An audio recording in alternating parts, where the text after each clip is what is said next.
And then this is the turning point. He's like, I am going to forsake my people. I'm done with them. I will be back. I'm like, Arias, did you have to forsake them to their faces? You know? Why did you just never go Couldn't home? you have just Homer Simpsoned into that hedge, you know? Slowly backed up. I'm Melody Carlisle. And I'm Sabrina Bradley. And this is Heaving Bosoms.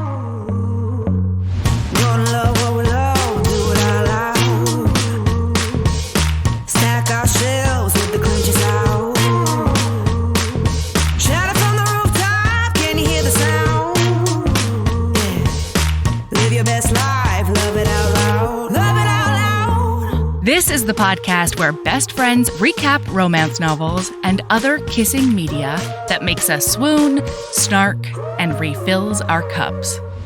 Whether you've read the book or are coming in blind, we'll lay bare every delicious scene and revel in the tropes and subgenres that make romance amazing. All right, listener, strap in and strap on. Headphones are highly recommended.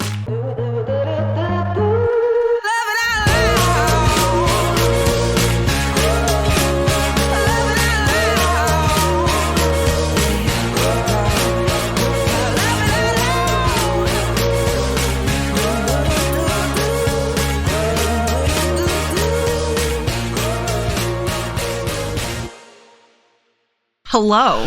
Sabrina. Uh-huh. Okay, I have hit a new level of sleep terrorism. What the fuck does that mean? Well, I'm a sleep terrorist. I've talked about it on the pod several times. One time I woke up Michael just to say, have you seen my mango? Oh, yeah. Okay. Uh-huh. That kind of stuff, okay? What are you doing now? So when there's like a late recording, sometimes I'll voluntarily sleep in the guest room so that I don't wake him up when I go to bed, right? Okay. So last week, I feel like we had a couple of recordings in a row or something. And then also there was one night where I was snoring, apparently, which is horrifying. And so I spent like a couple of nights in the guest room and then came back to our bed, right? Mm-hmm. And apparently somebody was feeling deprived of physical touch. Okay. Because I guess all night I was just like a heat-seeking missile tracking Michael down in bed, being like, I should put my hand on you, but then I'm going to flinch and scratch. And then like, you know, like always, I had to be touching him. And then finally, when he like shrimped down, you know, he like to try got in the and get fetal away position. from you? Yeah. And like moved down in the bed in his sleep. I guess I started hooking him with my big toe. That is the most heinous thing I've ever heard in my life. Yeah, I agree. I was like, what? That doesn't even make sense. And he was like, I know that. Oh my God. So yeah, we've learned that I can't be deprived of physical touch like that. I need to, it gets bad. It gets bad if I'm desperate. I don't know what to say to anybody, frankly. I mean, like, there are worse things that you could do, but that's up there. Are there? Like hooking somebody with your big toenail? That doesn't seem great. Truly. It's fine. We're just going to talk today about lots of things that I hate. It's fine. Oh my God. Listener, I am baffled. I'm baffled. I remain baffled. I love it. And I can't wait to find out how this worked. But first, hello. We have to shout out some amazing patrons. Yeah, we're doing Patreons.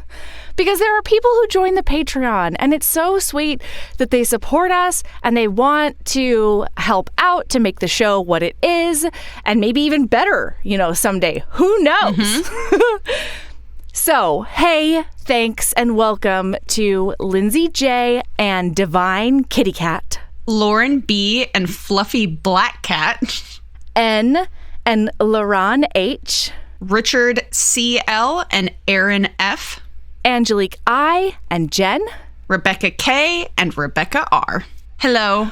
Welcome. And speaking of Patreon, this week, Friday, we have an author hang with M.A. Wardell, and I'm very excited about it. We're going to be doing Drag Race trivia, which is going to be a hot mess because I've never seen an episode of Drag Race in my life. Mm-hmm. And then we're just going to double down because the week after that, Friday, we are watching the Lizzie McGuire movie. Yeah, because apparently I wasn't a proper millennial girl when I was a youth, in my youth, my childhood. Yeah. I can't say youth, though, because that means anywhere between 18 and 25, according to Sabrina. It has to, okay? For my sake, it needs to be 18 to 25 in that one very specific scenario. Yeah, so in my childhood, listener. Yes. I know this is totally kind of off topic, but also on topic. Have I told you that Hilary Duff was my first crush? Yes. Mm-hmm. And you went to her concert. Mm-hmm. My very first concert was Hilary Duff. I love it. Oh my God. Mm-hmm. Let the rain fall down. Spread my wings. Let it wash away. Yeah. Okay, well, Mira, our heroine, gets washed away in a lot of different ways in this book. No joke. And I don't understand how you managed to finish the book, let alone love it. That's not a commentary on the book. I loved book. I thought book was great. That's a commentary on at least... so good. And it is full of all of my worst fears. Yes, I'm baffled. Like, when we start, listener, so one of Sabrina's biggest fears is just like the deep, the dark, deep ocean or body of water or whatever. By the way, listener, the book we're doing is Whispers of the Deep by Emma Hamm. Yes, that's the one. And I did talk about this book way back at the beginning of the year because it was my first book that I read this year that I was like, this is everything I've ever wanted and needed. I'm shocked because the very first chapter opens up. She's trying to fix a broken rivet in like a 2-story high window that's just looking out into the black ocean. Yeah, so not only is the fear of heights coming in to play, it's also the fear of the vast, the deep. The vast, wide open deep. By the way, I just really needed to share with you that the acknowledgement is for all my nerdy girls out there. You can't tell me you weren't thinking this while you played BioShock. And I felt very called out. Yeah, so she's being mansplained. So she's an engineer in this like underwater city called Beta. Mm-hmm. And she's basically being mansplained on how to weld, even though she's been doing it like her entire life because her boss is a fucking asshole. Okay? Yeah. The human men in this book, there's not a single one worth shit. No, they're all awful. They're either super lame or like the villainiest, terrible, evil man. Capital V villain. Yeah. All the men in this book are the worst. That's the answer. Yeah. It's wild. But yeah, so she's like just doing her job. And it is explicit that she's just staring out all of the weight of the entire ocean, and she's in this gigantic glass dome room, and there's a crack in it. Yeah. Abso-fucking-lutely not. So not only is there a rivet that's leaking, like in between panes of glass, but then one of the other panes has that crack in it. And there's literally no way I could participate in that. One thing I did fully appreciate about this author, though, is that in the acknowledgement, she's straight up like, don't come at me about science, okay? I don't care. No. Just... That's not what we're here for. No, we're not here for science. Keep your science to yourself. Exactly. And it makes me so happy because she's just like, fuck it, you know? Yeah, there's a crack. And no, it's not gonna collapse until she sees a bioluminescence out in that vast deep, and then that bioluminescence gets closer, and it's a full-on Undine. His black tail, so long it tangled in the kelp, was at least 10 feet long. Blue slashes of fins so deep they blended in with the water, undulated all along the black scales. So basically, he's a mermaid. He's a hot mermaid. Oh my God, so hot. So hot. Maybe that's why I love this book so much, is I love the idea of a hero that means I don't need to be afraid of the water, you know? Ooh, yeah, because he'll protect you. Oh boy. You know? Oh boy, he will might cook you in that salt water for way too long than your human skin can handle. Okay, the body horror that takes place in this book is truly horrifying. But yeah. Okay, wait. So in the first, 8 chapters or so, all he is pissed off and fierce, okay? He is like the most intense warrior. And so he sees her and he comes up and he like bangs on the glass and nothing happens. And she's like, catch my farts. It's not even working. And so then she sees him swim up and away, up into the ocean, and then just turn around and make a beeline straight for that crack so that he hits it at like 93 nautical miles a minute. Knots. Yep. 93 knots. Mm-hmm. Lots of them. That's science. And he bursts it. Yeah, so she runs when she realizes what he's about to do, and she just barely makes it into a tunnel and then drops the blast door. But now that room is ka-fucked. And he's in there, and he's like trying to get at her through the door of the window. He wants to eat her or something. My worst nightmare melody. Shit, bro. I was not well during that scene. And I don't even have like a particular fear of the sea, you know? Yeah. I don't know how you made it through this. And so every chapter alternates point of view. Between Mira and Argus. Yep. Arius. And sure, man. Hey, listener, I got a little fangirly and messaged the author to get pronunciations. Because usually Melody fixes the pronunciations by listening to the audiobook, but the audiobook doesn't come out until next month? Next week, listener. I next scheduled this week. A week before the audiobook comes out. So I had to eyeball read this. And it was hard. It was tough to do, to eyeball read it, even though the book was amazing. Okay, so anyway, now it's our turn to see what his brain is like. And he's like, I am a warrior of the people of water, and I'm here to kill all of these anthromos. What are they called? Acromos, that's what it is. Or acromos, I don't know. And he's always looking for some way to like sabotage the city. And other Undine, what she calls the people of water, have successfully drowned a whole city once. They just say they sabotaged one of those cities until everybody was floating and it was bad. And so that's his goal for this. And he's like the head warrior of his pod.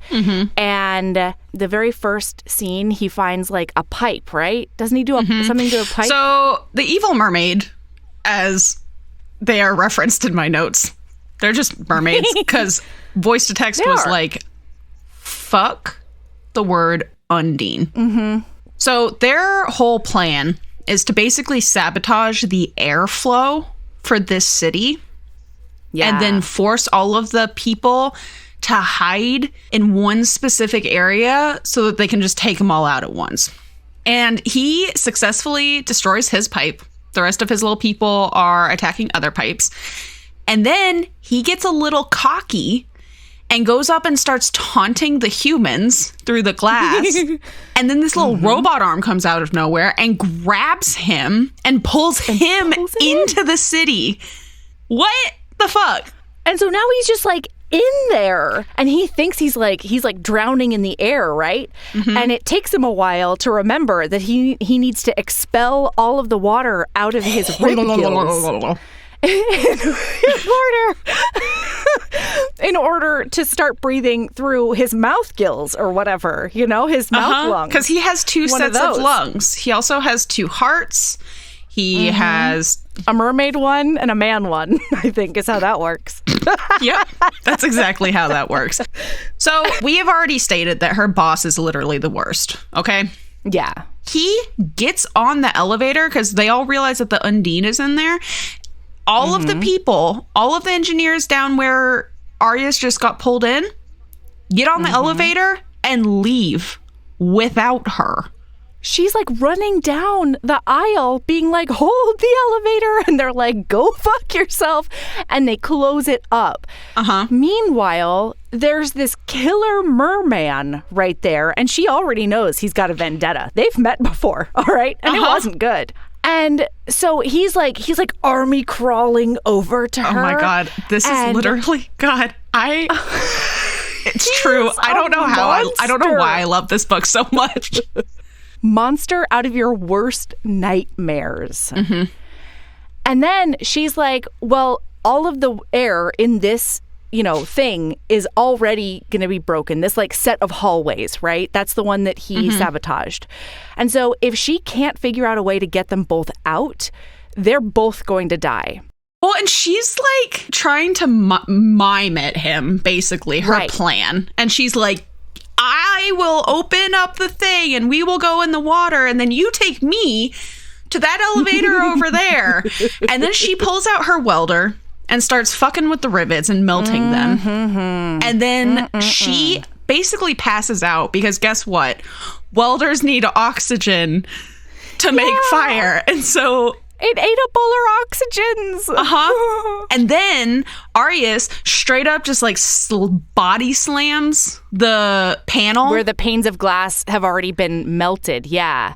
And he manages to break it apart. But she's already passed out, right? Like she's toast right now. Yeah. So he grabs her and he does his part of the deal. He does it. It's wild. And guess what? What? The way that she gets oxygen is he gives her mouth to mouth. Oh, golly, he just has to lock lips with her. And we find out because he is a voyeur. He has been doing a bunch of surveillance on them to try and figure out their weaknesses or the structural weaknesses. And so we find out way later on in the book that he's like seen humans kissing before and he doesn't know why they do it and he doesn't understand. I love this trope. Like one of them has no idea what kissing is so great. But anyway, this mouth-to-mouth thing happens, and, like, it feels good on him, and it keeps her alive. Wild. He'd taken a risk in letting her live now that she'd seen him, but the moment his lips had touched hers as he breathed air into her lungs, he'd known it was the right choice. Deep in his bones, he felt the rightness as though the ancients of the ocean had touched his heart and told him that she needed to live. Y'all, okay, I can't, okay, so like I cannot possibly express how much I love this book.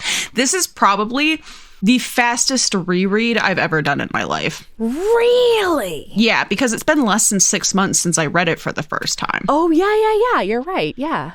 And no regrets. No regrets. Listener, when Melody, we were trying to figure out what book we were going to do next, she was like, what about that Whispers of the Deep book you like? And I was like, sold. Yeah. That's it. That's what we're doing. I was like, Sabrina, how about we do that book you love? You want to read that again, right? Let's do it. Oh my God. And listener, the second book, I don't know if you remember, but at the beginning of the year, I was like, oh my God, I'm so sad because the next book doesn't come out until October. Psych. It came out May 15th. And it's so good, listener. Incredible. So he heads home. He's certain of his victory, blah, blah, blah, blah, blah. And then his brother, Deus, comes out of nowhere and body slams him.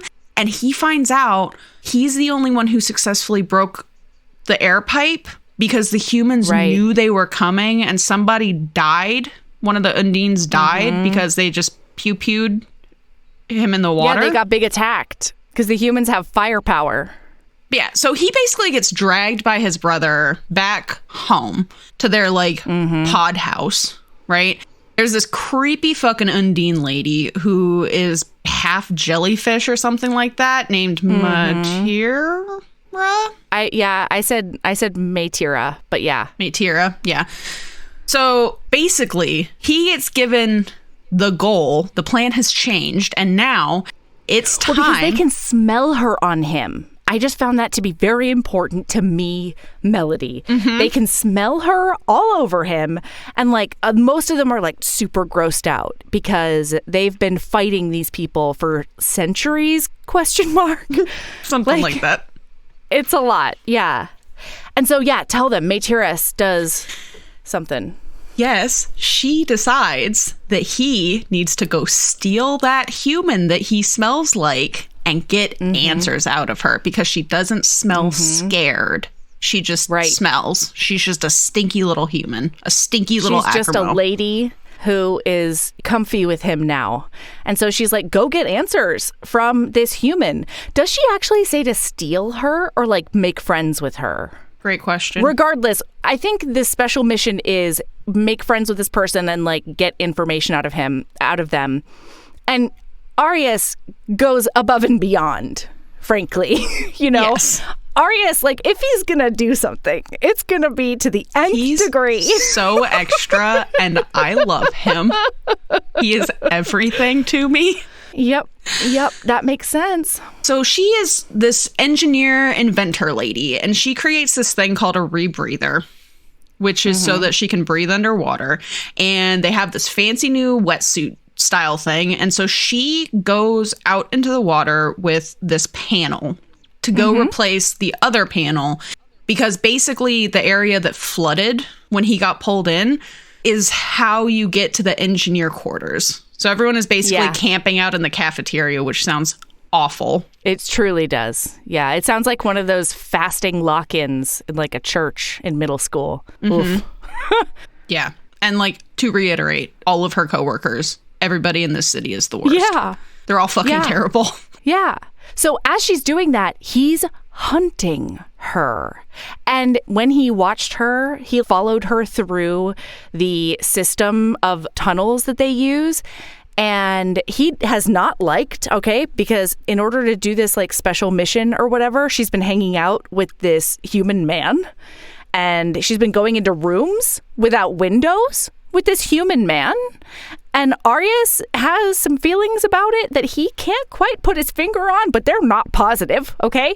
And as he's following them through these tunnels, he finds out that there are what are called moon pools at different portions of the building where like it opens up in the ground or in the bottom of the floor structure.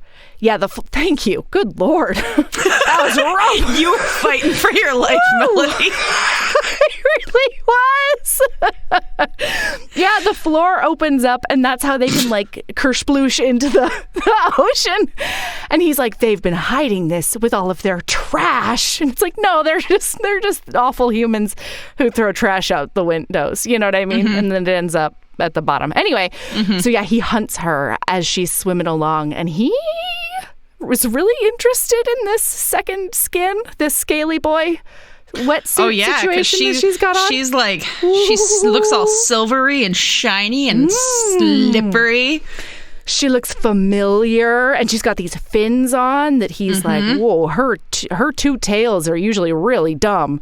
But with those fins on, she's like mildly competent. This is incredible. So he then realizes that she's out there to go fix what they had broken. And he's like, oh, hell to the no. And then he just yoinks her. Yeah. He's just like... He just absconds with an entire human and like goes down into the he goes into a current, and that takes him down. Well, and she starts panicking. Of course she does. Because she's a flimsy little human. And so if she goes too far down, she's going to pop like a balloon. Right. And he has no idea why she's freaking out. Because like at first she's just kind of like, she is shockingly calm. She is too cool for school. He grabs her and she's like, oh, it's that Undine. And then she doesn't panic until she realizes he's going to take her into the abyss. Okay? Right. To be clear, listener. Relatable content. I would have been losing my fucking mind the minute you could not pay me enough to get me out of that city. No, I hear you. And so as she manages to like get away from him and goes into like these little rock crevices. Oh, that's right. I forgot. She has a little knife in her boot or whatever. And then she stabs him. Yes. My worst fucking nightmare. She gets sucked into a current. Okay, listener, let's just like line them up. Her fourth worst fucking nightmare just happens now. So she gets sucked into this current that pulls her down into the abyss, like this canyon. And it is so deep down that there's no light. The only thing that works is her little headlamp. And she crawls into basically like some lava flow shit that is cutting her because it's so sharp and spiky. And then when she turns, her fucking flashlight on her head breaks. And now she's just in the deep, dark, hiding in a little hole. Pitch black. And it is... I hated it. I hate it so much. Meanwhile, she's hiding from him, which like Mira, I don't know, man. Like, you seem to have gotten out of the frying pan and into the fire. You know what I mean? You've made this worse for yourself, dear. Yeah, I don't know how she expects to get back. But the only thing she can see in this absolute blackness every once in a while is a little bit of bioluminescent blue. And she's like, oh, fuck, it's him. I gotta stay quiet. Meanwhile, he can smell her from 3 miles away. Oh, yeah. Okay? He knows exactly where she is. He's just too big to get to her. And so he just starts smashing the rocks. Well, he also, notably, she smells like fear for the first time, and he hates it. He does not like that little acrymo smelling like fear. So, turns out, they basically talk like whales, the ending. They're like,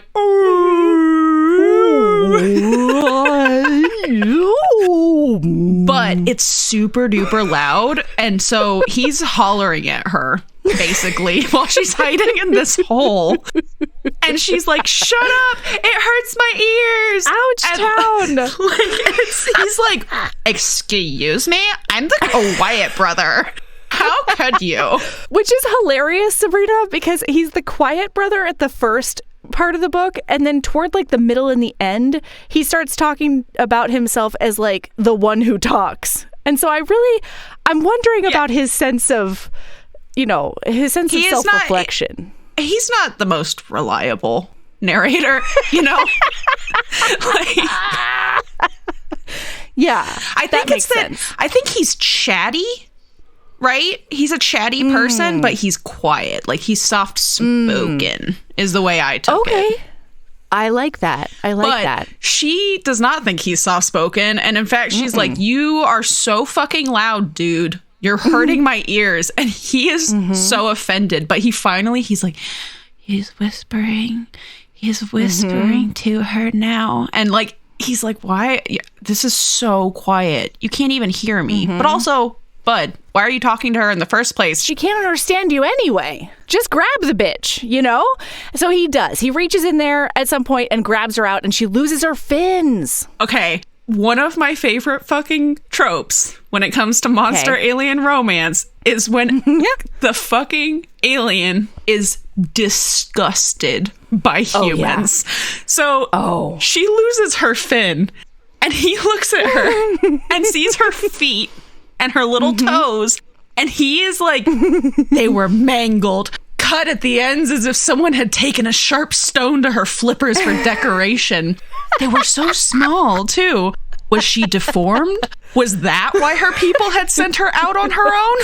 But yeah, so she tries to escape, but he doesn't let her and grabs onto her. And she is now clinging to him like a little barnacle because she's her feet are freezing cold because they're God knows how many miles under the surface. It's so cold down there. And she doesn't know. She doesn't know about those toesicles. She finds a little pocket of warmth right by his hip, and she puts her little toesicles into his hip flap, his hip fin. This is the equivalent of her like shoving her hands in between his thighs for warmth. Absolutely. Getting those toes right under his ball sack, you know?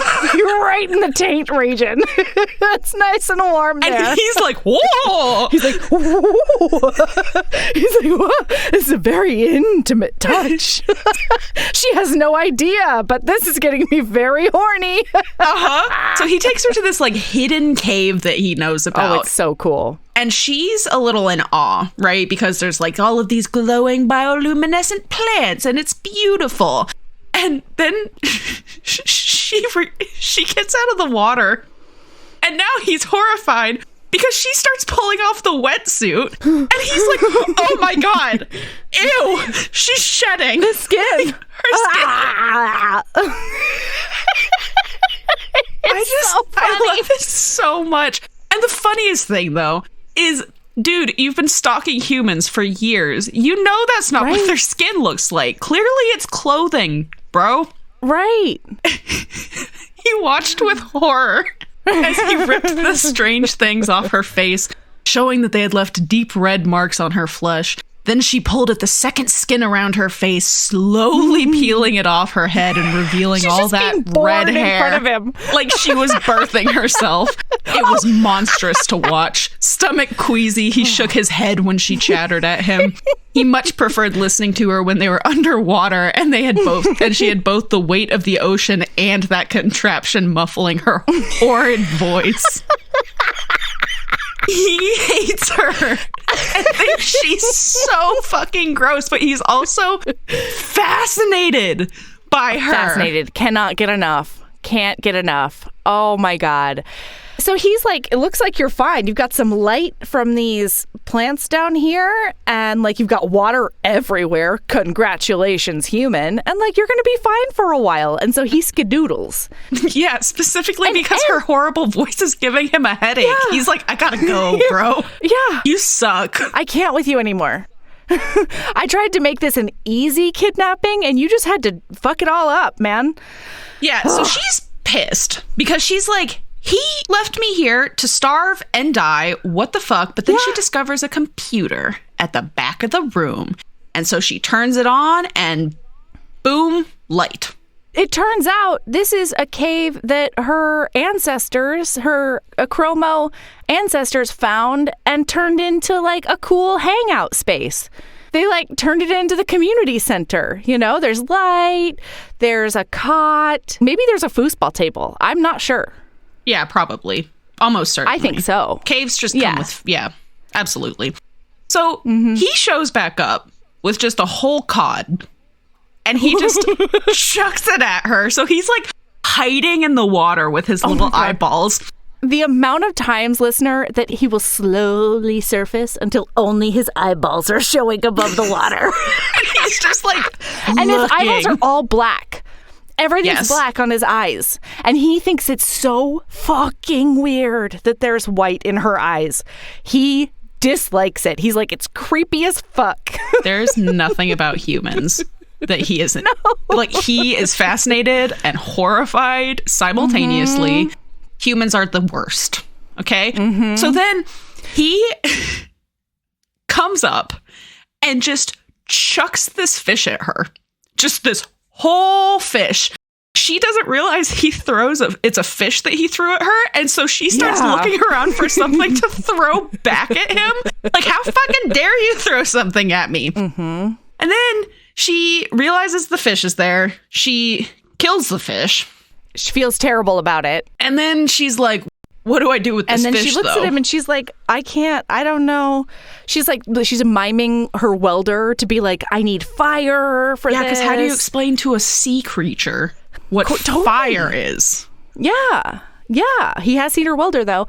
And so he goes and he gets her a welder. And it's like rusted as fuck. And then he's like, she doesn't know this, but we have now enacted 2 of the ancient mating rituals that have basically gone out of fashion for my people.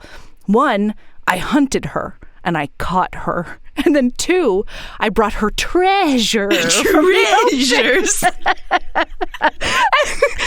time he talks to her about it, he's like, what, do you want more junk? Do you need me to go get you more junk? It's incredible. Yeah. So he takes his one claw And he guts this fish in front of her and like cleans it out a bit. Yeah, he cleans out her meal for her. And then he gives her back the cod and she cooks it and eats it. And she's like, okay, I guess this is good. Well, then he starts to leave because the human is fed. The human is fed and watered. It's time for me to go. And she's horrified and she panics and she's trying to communicate with him. And she's like, Mira, pointing at herself like, I am Mira. And he just looks at her weird and swims away. He's like, I'm done with this human. I gotta go. He just dives away and like splashes her a little bit with his tail. It's so rude. So when he comes back, she's asleep, which like, that's incredible to me. I don't think I could have fallen asleep in this cave with a killer mermaid after me. You know what I mean? Like, I guess he already stole me, so like, what else can he possibly do? But like, right. It can't get much worse. I mean, than he this. could gut you like that fish. You know? But then do you want to see that coming? Dead, you know? Right. And so he's like, these Acromos, they rest so much more than the people of the water. So while he's sleeping, or she's sleeping, he decides to go take a little Undine nap. And he is very confused because she sets his mind at ease. And it's intriguing to him that she's not afraid of him. It's honorable. Disgusting, yes, but honorable just the same. So he comes back up and he loves to goad her, like clearly. And so he flicks water at her when she's up and moving around. And she gets all frustrated and looks and glares at him. And oh, how he adored that expression. She wanted to fight him. He could see that. She wanted to reach into the water, rip him out of it, and gut him just like he'd gutted that fish for her. And he's just like, I love it. He's like, I love her mad. Yeah, he's like, she's so fragile and yet so brave that she will like come at me still. Yeah, so then he's like, oh, yeah, come in the water and I'll gut you, blah, blah, blah. And then she throws a rock at his head. And he's just like, as he's like telling her, he's like, the waters will froth and fill with your blood. Oh my God. He's like, and then he's like, dude? She doesn't know this, but the people of water never back down from a fight. And so he launches himself out of that pool like Free Willy and grabs onto her foot. Okay? And just chucks her in the water. It's so rude. Then, while she's in the water, her hair's like flowing in the water and he's under there looking at her. She was lovely. Damn it. He hadn't wanted to think about it, but she really was. And like, he's like, his nature screamed that he had claimed her. This woman was his. He'd hunted her. He'd bested her. And now she was his to do with as he wished. And I'm just like, yeah. And then he starts fluttering. His little gills start like, oh my God, flutter, flutter, flutter, which is the mating. Yeah. He's showing off. He's preening for her. Okay. And like, he can't help it. This is just a natural reaction. And he's like, Gills, keep it together. Like, this is come on, dude. Doing this with her. What are you doing? He is popping a mermaid boner right in front of her. And it's all of his gills because he's got neck gills and then he's got rib gills and then he's got like other fins and stuff. And all of them stand erect and they start fluttering around being like, I'm the prettiest. Come fuck me. Oh my God. I love it so much. So he's also pissed off because he went back to her city after stealing her. And he's like, I can't believe that nobody gives a shit that I took this human. Does nobody care about her? And it's like, no, Arius. Nobody fucking cares about her. No, like, not a single person. You stole this shitty human that nobody cares about. Yeah. You should know that she's like the most underling of the underlings. And then when he gets back, she is stripping out of her wetsuit again. And he is fascinated by all that beautiful flesh that he can see. And she tells him... It's so smooth. She tells him to turn around. And at first, he doesn't. He's like, maybe I'll just pretend that, like... I don't understand what you're asking me to do. I don't speak your language. I don't know. And then she like makes it very, very clear, like turn the fuck around. And so he does. But then he's like, he. I'm gonna turn around before she's done undressing so I can catch a glimpse. But when he turns around, she's in a blankie, so he can't see anything but her ugly little fins. Oh, those little fins. They're out. And so then he goes and gets her more junk. Yeah, because he asks, like, she basically makes it clear. So his little gills are flaring, and he's, like, preening. They're everywhere. And then how could she know it was the correct mating ritual for her to request that he bring her treasure? I will bring you more junk. And then he just swims away. Oh my God. Because she's been looking all throughout this cave being like, I'm an engineer. If I can fix this computer, I might be able to send a signal to like my human pals and see if anybody is in the mood to rescue me or anything. But everything's rusted. Like the only things that really work are the lights. And the welder, she got to work as well when he brought that to her. Yes. So he gets back and she's hit like the apathy and depression part of her kidnapping, right? Yeah. And so she's just like laying there staring at the ceiling. Well, when he gets back, he starts trying to speak to her. But to her, it sounds like horrifying singing. And she's like, it was like he was singing to her. And she did it like any guy that pinned her down and tried to sing, of all things. And I was like, this is when we don't Mira like being serenaded. That's right. Yeah. Don't serenade me. Yeah. So he brought her junk. He brought her a box off of the floor of the ocean. And it turns out that box is a little bitty research android. And she's super excited. And it wakes up. It's an AI. Yeah. And it wakes up. She has a friend. And like Wall-E style eyes pop out of the top of the box. And it looks over at Arius and takes a picture. And he's like, nah! And it like, flashes. And so he, poof, goes down again. He's gone. Puff of smoke. And then she asks this little android, she's like, can I call you Bite? And it is the happiest little robot. It's like wiggling because it's so happy to have a personal name. Y'all, Dobby just got that dirty sock, you know? Like, that's what happened here. He was like, my classification doesn't get names, but if you would like to give me a name, then yes. And then we find out that it got stuck on the bottom of the ocean, and so it's just been stuck down there for like a century, watching things go by and life happen. And it's been so lonely because it can't talk to anybody. And it's just been... And the best part is all of the androids and AIs in this book, because we meet another one in the second book, and Bitsy's even better. Oh. Well, not better. Bite is perfection, okay? Sure. But all of the AIs in this book are programmed to have, like, a quirk, like a funny little personality.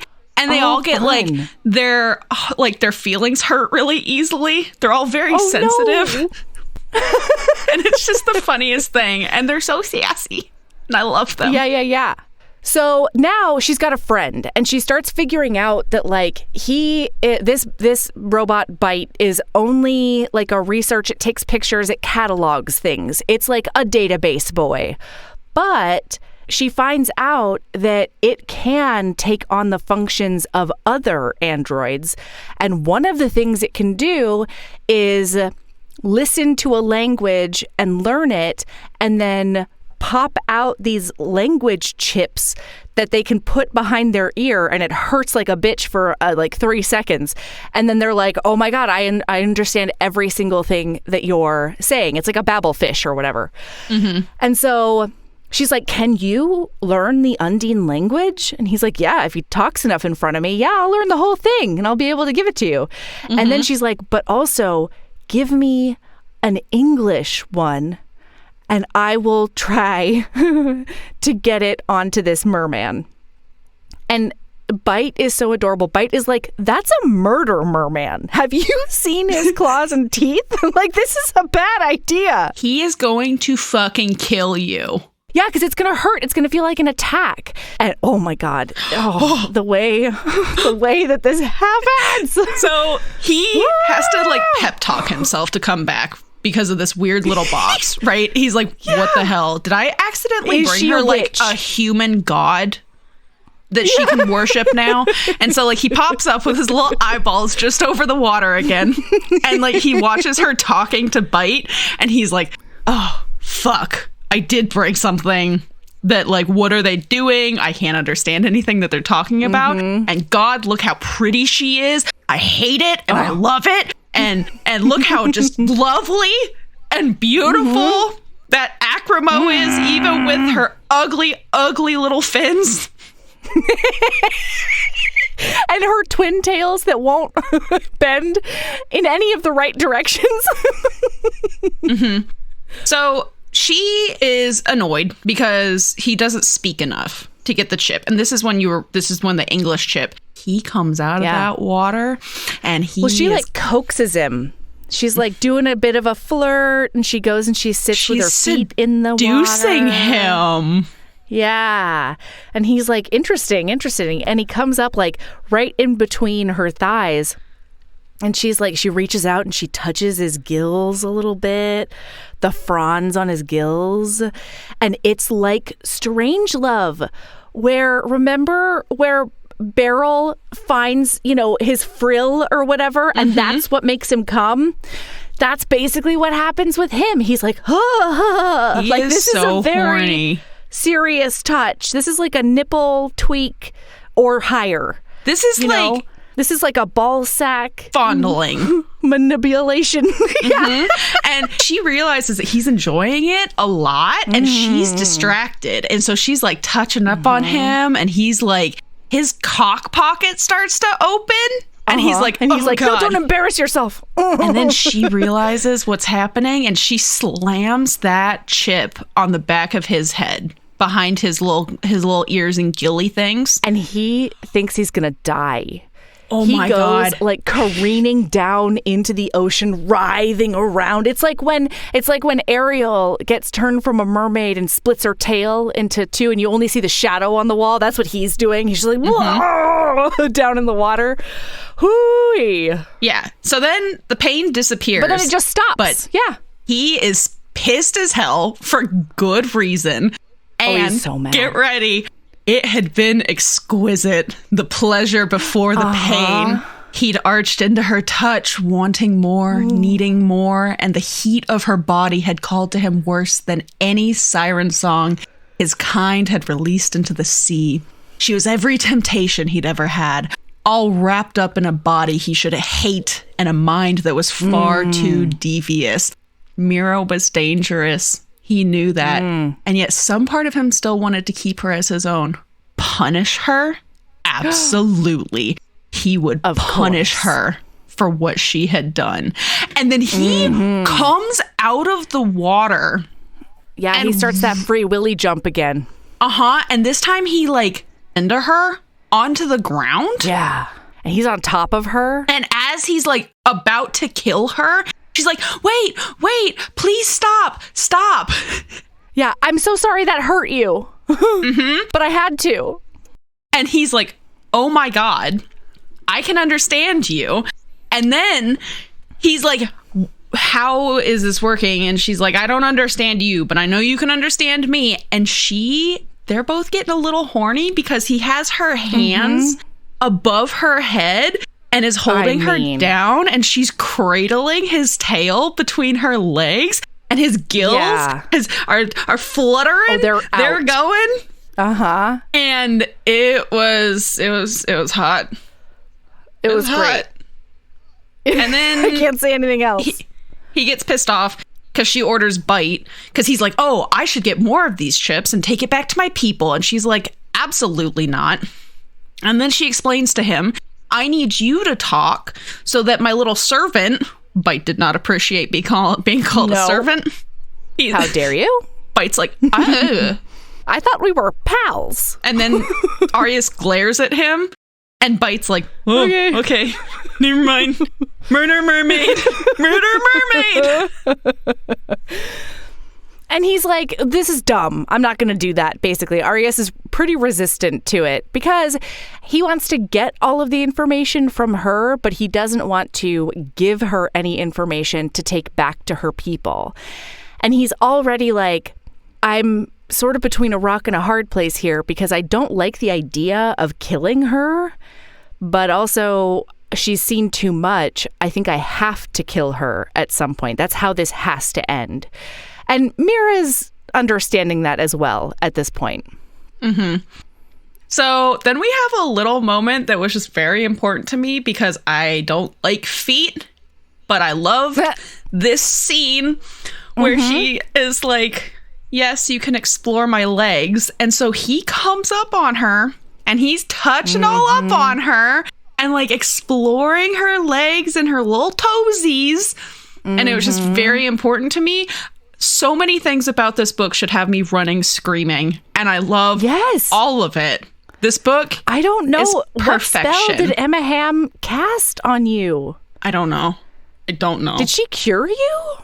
Do you think? No, definitely not. Because I did read a book where feet happened since this, and I was like, no, I don't like that. Don't like that at all. Well, yeah, and it's so funny because he's like, there's bone in here, and they're like long and sturdy. I thought maybe she was injured, and that's why her fins were so messed up, and they didn't move in any other direction but the one. Oh my God. But then she had trusted him to touch her, even wore that smile on her face, and he was humbled. She'd let him touch her, and it made him burn. I burn for you. Oh my God. And he is starting to not be horrified by her body. Like, because as lovely as he finds her, he still thinks she's disgusting. Okay. There's this constant back and forth. But now he's starting to be like, oh, I don't even see those strange little legs. It's all just a part of Mira. Yeah, the scale is tipping right now. So he also, now that he understands English, or not English, but whatever human language she's speaking, he is realizing that keeping her cold and wet is bad and she will die.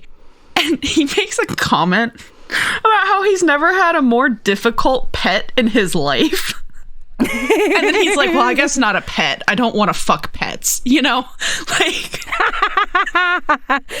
Well, and Bite is able to tell him a little bit more too. Like, he understands his whale language a tiny bit. And so I've gendered Bite. Did you gender Bite? Oh, yeah. Absolutely. I made Bite a boy. Did you make Bite a boy? Me too. Bite's a boy. I don't know why.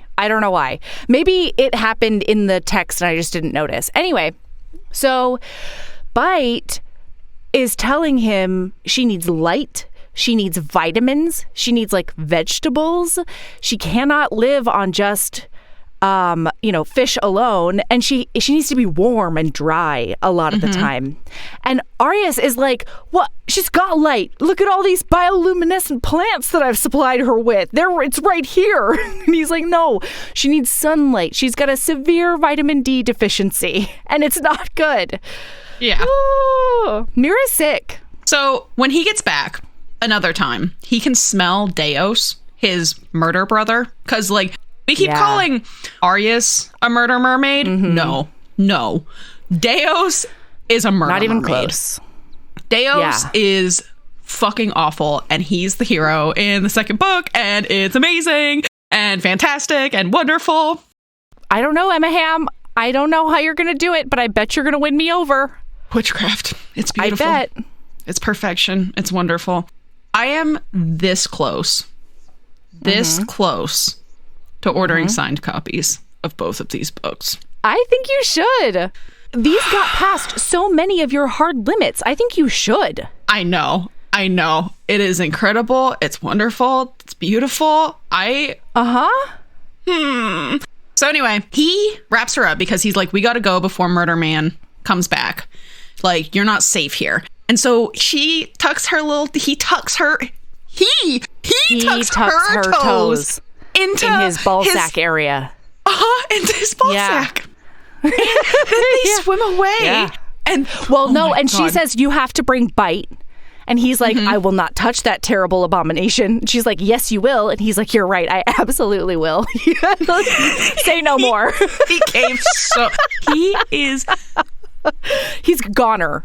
He's a goner. And he doesn't even understand that he's a goner. I know. He's like, why am I doing this? Oh God, I hate her, but she's so beautiful. She's so lovely. And even the sound of her voice is growing on him. Like he's fully Stockholming himself at this point. This is like mutual Stockholm syndrome, right? Like they are both trapped in this impossible situation, and it's great. Okay, the lead up, the horny town to get to it's on TM is the buildup is just so good. So while they're swimming, this was just very important to me. He is cupping her butt. Oh and his hand is a little close to a certain area. Her core. And she's getting a little horny town, and he can smell something. And like he smelled it before when she was touching his gills, but he doesn't really know what it means. He just knows that he wants more of it. He wants to find it. And he can taste through his gills. Yeah. He can taste her in the water, and it's great. So then they get to this kelp forest, okay? He tucks her up inside of like a trumpet plant and then leaves. It's like a prehistoric trumpet plant, right? This thing is like ginormous. Huge. And before this, he's like brought her some fresh water and she has no idea where he's gotten it from. And then when she goes up into this trumpet plant, he's like, you've got safety. It's warmer here. See these little pods down here? They have fresh water in them somehow. Do you see these teensy tiny little fish, these little guppies that swim around in here? They're so easy to slurp. You can just slurp them right up, no problem. She hates it. Yo, she's horrified. And then he's like, goodbye. And he just leaves her because he has to go home and show his face. And so when he gets home, he finds out that the matriarch, Matera, has okayed Deos taking the pod and attacking Beta, the city. With like no prep at all. Well, and she even knows. She's like, I've seen this is going to go terribly, but like they have to learn. What? Like everybody who's like really frustrated that they haven't been like doing anything really active and attacking them, they have to learn that it's for reasons. And so why don't we just like kill off a third of our whole pod? That seems like a good lesson. Yeah. So because that's exactly what happens. Like a bunch of them die and he goes after them. Deos. Yeah. Loses an arm. Deos loses his entire arm. And he's so mad. He's delusional. And he's like, you know what? I'm going to go find that human. Yeah. And I'm going to get some fucking answers out of her. Buddy. Which like, you're delusional, sir. You don't speak human, Deos. No. So she is just hanging out in... Man, she has decided she's living her best life on this reef, okay? With her rebreather, she can like hang out on rocks and she's watching sea turtles go by and she's like, I really don't want to slurp those fish anymore, but I bet I could find a oysters. mollusk. Yeah. And she's just slurping. She's just queen of the reef right now until she gets tackled. By Murder Mermaid. Just obliterated, slammed into a wall. And Arius is like, what the fuck, bro? And attacks his brother. And now they're fighting. And then Machetes shows up. By the way, Deos is red. This was important to me. Machetes is yellow. Yellow. And it's just very, very cute. I love it a lot. They're all the primary colors. So Deos and Machetes leave. And Arius comes to her and is like, baby, are you okay? And like snuffles her up. And she realizes that he's injured and she's super concerned. And she has suddenly realized, oh shit, I kind of like this big dummy. Oh no, I have feelings for him. I don't want him to get hurt. I want the best for him, is what she thinks to herself. And so he takes her to like another cave. And at this other cave, she asks Bite for the trauma pod that's in his side somewhere and gets enough healing goo to help, like, whatever fin got almost torn off, question mark? Is that when that happens? No, not yet. Mm-mm. Oh, not yet. Okay. Yeah, so she like medkits him up, and it was super cute because he's like, nobody's ever taken such good care of me. Thank you for taking care of me. It's so cute. And also, she has to get all close to him and touch him while doing this. Yes. Importantly, all right, Crazy Eyes, very importantly, she is sitting in the water, and he lays his head on her lap, and he snurfles up because he can smell that smell. He's like, he can taste that taste. It's getting closer. It seems really close. And he can taste her musky scent. Yes, and he lights up like a fireworks show. All of his lights are like, and he like just snuggles up to her and cradles her hips. She's running her hand through his hair, which also has like tentacle tendrils in it. It's like hair and tentacle tendrils. And it's one of those, I don't know, it's one of those moments where he's like, I've never felt so much comfort and care and sexiness and all the things at once. Everyone needs to be taken care of sometimes, you know? He didn't. But looking up into those strange eyes, even if they were surrounded by white, he wondered if it wouldn't be too bad to be taken care of by her. This book is so swoony, y'all. Okay? It is. It is. Are we getting to the when we get to 70% yet? Are we there? Yes, that's this chapter. Okay. So okay, good. I thought so. They've been exploring these caves. Yeah, and she's been asking every once in a while, like, Bite, how are we doing on this language? And he'll be like, I'm so excited to tell you that we're at 2.8% of the language. And she's like, Bite, that is not exciting. And then finally, they're at 77%. And she's like, fuck it, I'll take it. Give me that chip. But she doesn't tell him. Horrifyingly, she's like, ill, right? And then I had not considered this, but she's like, why am I having a mental breakdown right now? And then Bite's like, hey, Mira, when's the last time you had your cycle? And she's like, fuck. And then this was horrifying to me. She reaches into her wetsuit, is on her period. So now she has period blood all over her hand, and she goes to wash it off in the water, and Bite's like, no, you can't do that. No. Because something's going to come smell that blood and eat you. And so she just has to sit there until it dries. Her own period. And Bite's like, just wait until it dries and wipe it off. And she's like, what the fuck, Bite? That's horrifying. And he's like, I don't know humans. And I'm just like... But, like, how did she clean her wetsuit? No idea. I had so many questions. That is never addressed. And I'm sorry, Emma Hamm. I had no scientific questions. I had a lot of questions about this.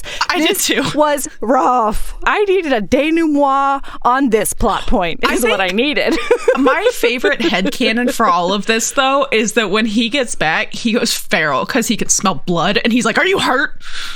I will. Yeah, that was never, he never smells her blood, and that's like, and he can smell everything. And he's never like, quick question, why is your cooch bleeding? You know? Why do you reek, human? Or is it your butt? Like, tell me what it is. Is it your cooch? Is it your butt? There's blood somewhere, human. And I'm going to get to the bottom of it. Yeah. And anyway, yeah, like you said, so she gets the language chip, and she doesn't fucking tell him that she can understand him. So, but he's like, guess what? We're going on a quick field trip. Put your rebreather on, and I'm going to take you to get warm. And she's like, oh, okay. So she puts her rebreather and her goggles on, and he takes her to a hot spring. And because he doesn't know that she can understand him, he's just saying every single thing that crosses his mind, and Sabrina will read you a couple of those quotes. They were very important to all of us. Well, did you mention that she gets half naked? And she's like, don't look at me. But like, no, I haven't. No, because the wetsuit keeps her warm when it's cold and cold when it's warm situation. And she's in his arms, right? Like, he's not going to let go of her because it is pitch black, I think, other than the bioluminescence. And the lava they can see in the bottom of those cracks of the hot springs. And so she's like, I'm just going to take this off on the top. He takes off the top half of her wetsuit for her, and there's some nipple brushing, which I was not mad about. And she gets all horny, and to hold herself in place, she's digging her fingers into his hip fins. And she is rubbing up on that ball sack area. Yeah, and he's narrating all of this, being like, oh, wow, you don't understand what an intimate touch this is. When I first saw you, I was certain you were monstrous. Your people are so different from my kind, with your two tails and your strange white eyes. There was nothing I thought I could find tempting about you. But then, every day that you've been with me, I have found something new to admire. The graceful sway of your hips, the way your eyelids widen and then droop halfway closed when I do something you like. I wish to touch all of you, to find every part of your body that makes you gasp or hiss. I want to know the sounds that come out of your mouth when I pleasure you. When you realize that the ocean itself would guide me into you and set a pace that neither of us could deny. My people believe that lovemaking is the purpose of the sea. I can smell how excited you are. I draw that scent into my gills and tuck it underneath my scales for times when I'm not by your side. Kairos. Mira, I grow so weary of seeking release in my hand. And like, this poor man, he's writing in his diary, not knowing that the lock is broken. She can understand everything. And so like, when he's saying stuff like, oh my God, my hip fins, that feels so good when you do that, she'll like do it more, but be very innocent about it because he doesn't know that she is hearing him tell her that feels really good. I mean, Mira, you're wrong for this. Yeah, I didn't love it, but I also loved it. I loved it. Because he never would have been this open had he known. You know, he never would have said all these things. Yeah, and so when they get back, she's all fucked up in the head because she's like, we can't be together. I want him too, but we can't be together. We probably won't even fit, you know? And they end up having an argument where she can understand him, but he doesn't know she can understand him. And they're like yelling at each other. She's like, I don't understand what you're saying, which is all a fucking lie. But he's like, oh, I was so mad during this fight because he's like, you want to know the truth, Mira? I was sent to like get information about you so that I can kill all the humans. And she's like, I don't understand what you're saying, but I bet you're saying that you stole me so you can get information and kill all the humans. And he's like, yeah, you're really good at this arguing thing. How do you know what I'm saying? Well, and he says, you have ruined the ocean. Like, every time you build a city, every time you, Akromos, build a city, everything dies. Everything around it dies. You fill the water with rust and waste. And it's terrible for the ocean. And you don't do anything to, like, rehabilitate it. And so he's like, we want to get you out of here because you're literally killing the entire ocean. And, like, the environmental messages in this book, the obvious indigenous analogy that's going on in the book is just fascinating to watch play out because she's like, no, we don't. How dare you say that? But when she gets more information, she's like, oh, fuck. He's right. Are terrible. Oh, no. Yeah. And then at the end of this argument, she's like, well, joke's on you, bud, because I'm fucking dying. The ocean is killing me. And just leave me alone. Let me die in peace. Just go away. If you won't take me back to my city, just let me die. And instead of leaving, he comes out of the water after her. And he is prepared to destroy her because he's so mad. He's just so mad. But now he's crawled on top of her again. Oh, golly. And he's holding her wrists above her head again and thinking about how beautiful she is. Arias had never seen such a beautiful woman. he'd never known someone to meet him head on no matter what he did. She did not fear him, and that was intoxicating.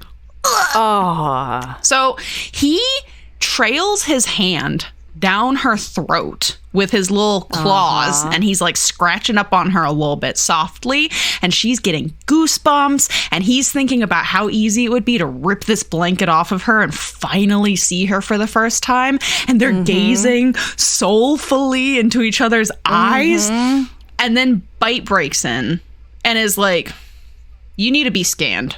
Something's wrong. Yeah. And so he scans her, and she's like a breath away from death. Yeah, he's like, Mira, you have been misleading us. This is not right. You have a severe vitamin D deficiency, and like and she's been talking about how her joints have started hurting. Like, she's got scurvy. Everything that could be bad does go bad. Needs an orange, you know? Yeah, absolutely. And so he's like, hey, she either needs like sunlight and all the things that the humans have access to, or you need to just take her directly back to the city so that they can give her some medicine. And he's like, I can't do that. I literally cannot do that. But he decides that he's going to go home and like see if he can get permission to change the mission. So once he's gone, she is not doing so hot, and Bite, the projector's fixed on his little head. Yeah. And he distracts her by telling her old stories and showing her what the world looked like 150 years ago. And she learns about this woman named Alice Fairweather and her father, the creators of the cities underwater. This is from like 150 years ago. And it turns out that she was like, you can't keep... So she understood what was happening when the cities were built and that it was destroying the ocean. And Alice is like, Dad, we can't do this. But her dad was like, we're going to do this because I'm going to be an important man come hell or high water. So it doesn't matter if I'm demolishing this entire reef to build a city here. Because she's like, Dad, we can find literally any blank spot in the ocean to build these cities. And he's like, no, demolish the reef. And so she decides to like go scout more locations for herself. And Bite then tells she disappears. her that she never came back. They assume she died.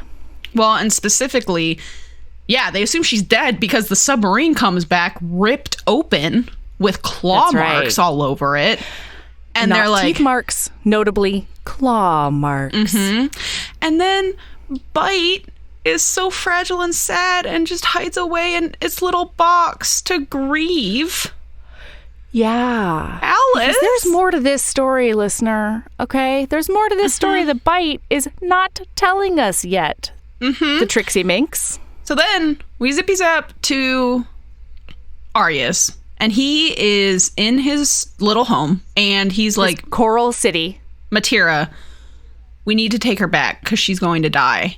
And the matriarch is straight up like, then she dies. Yeah. And you can just steal another human. Right. And he's like, how about we don't do that? I don't want her to die. And she's like, oh, you've grown attached to her. And he's like, that's crazy talk. But like, does she have to die? You know, like, I feel like no. And now we get to quite possibly the actual most horrifying part of this book. This was the ancients.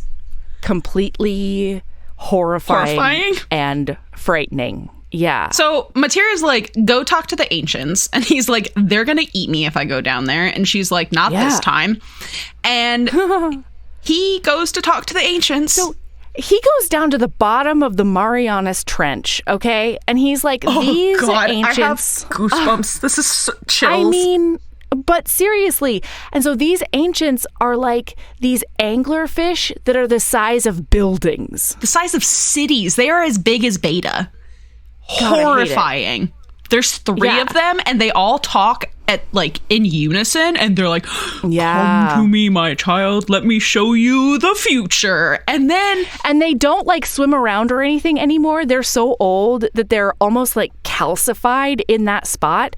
And so the Undines will make sacrifices every once in a while to like keep them fed. They'll like send shark parts down there and like maybe a casual whale, down to keep these bitches fed so they don't get up and start hunting everything. Yeah. And guess what? The way that he is shown the future is he literally gets shoved into one of their mouths and then he gets stabbed with something.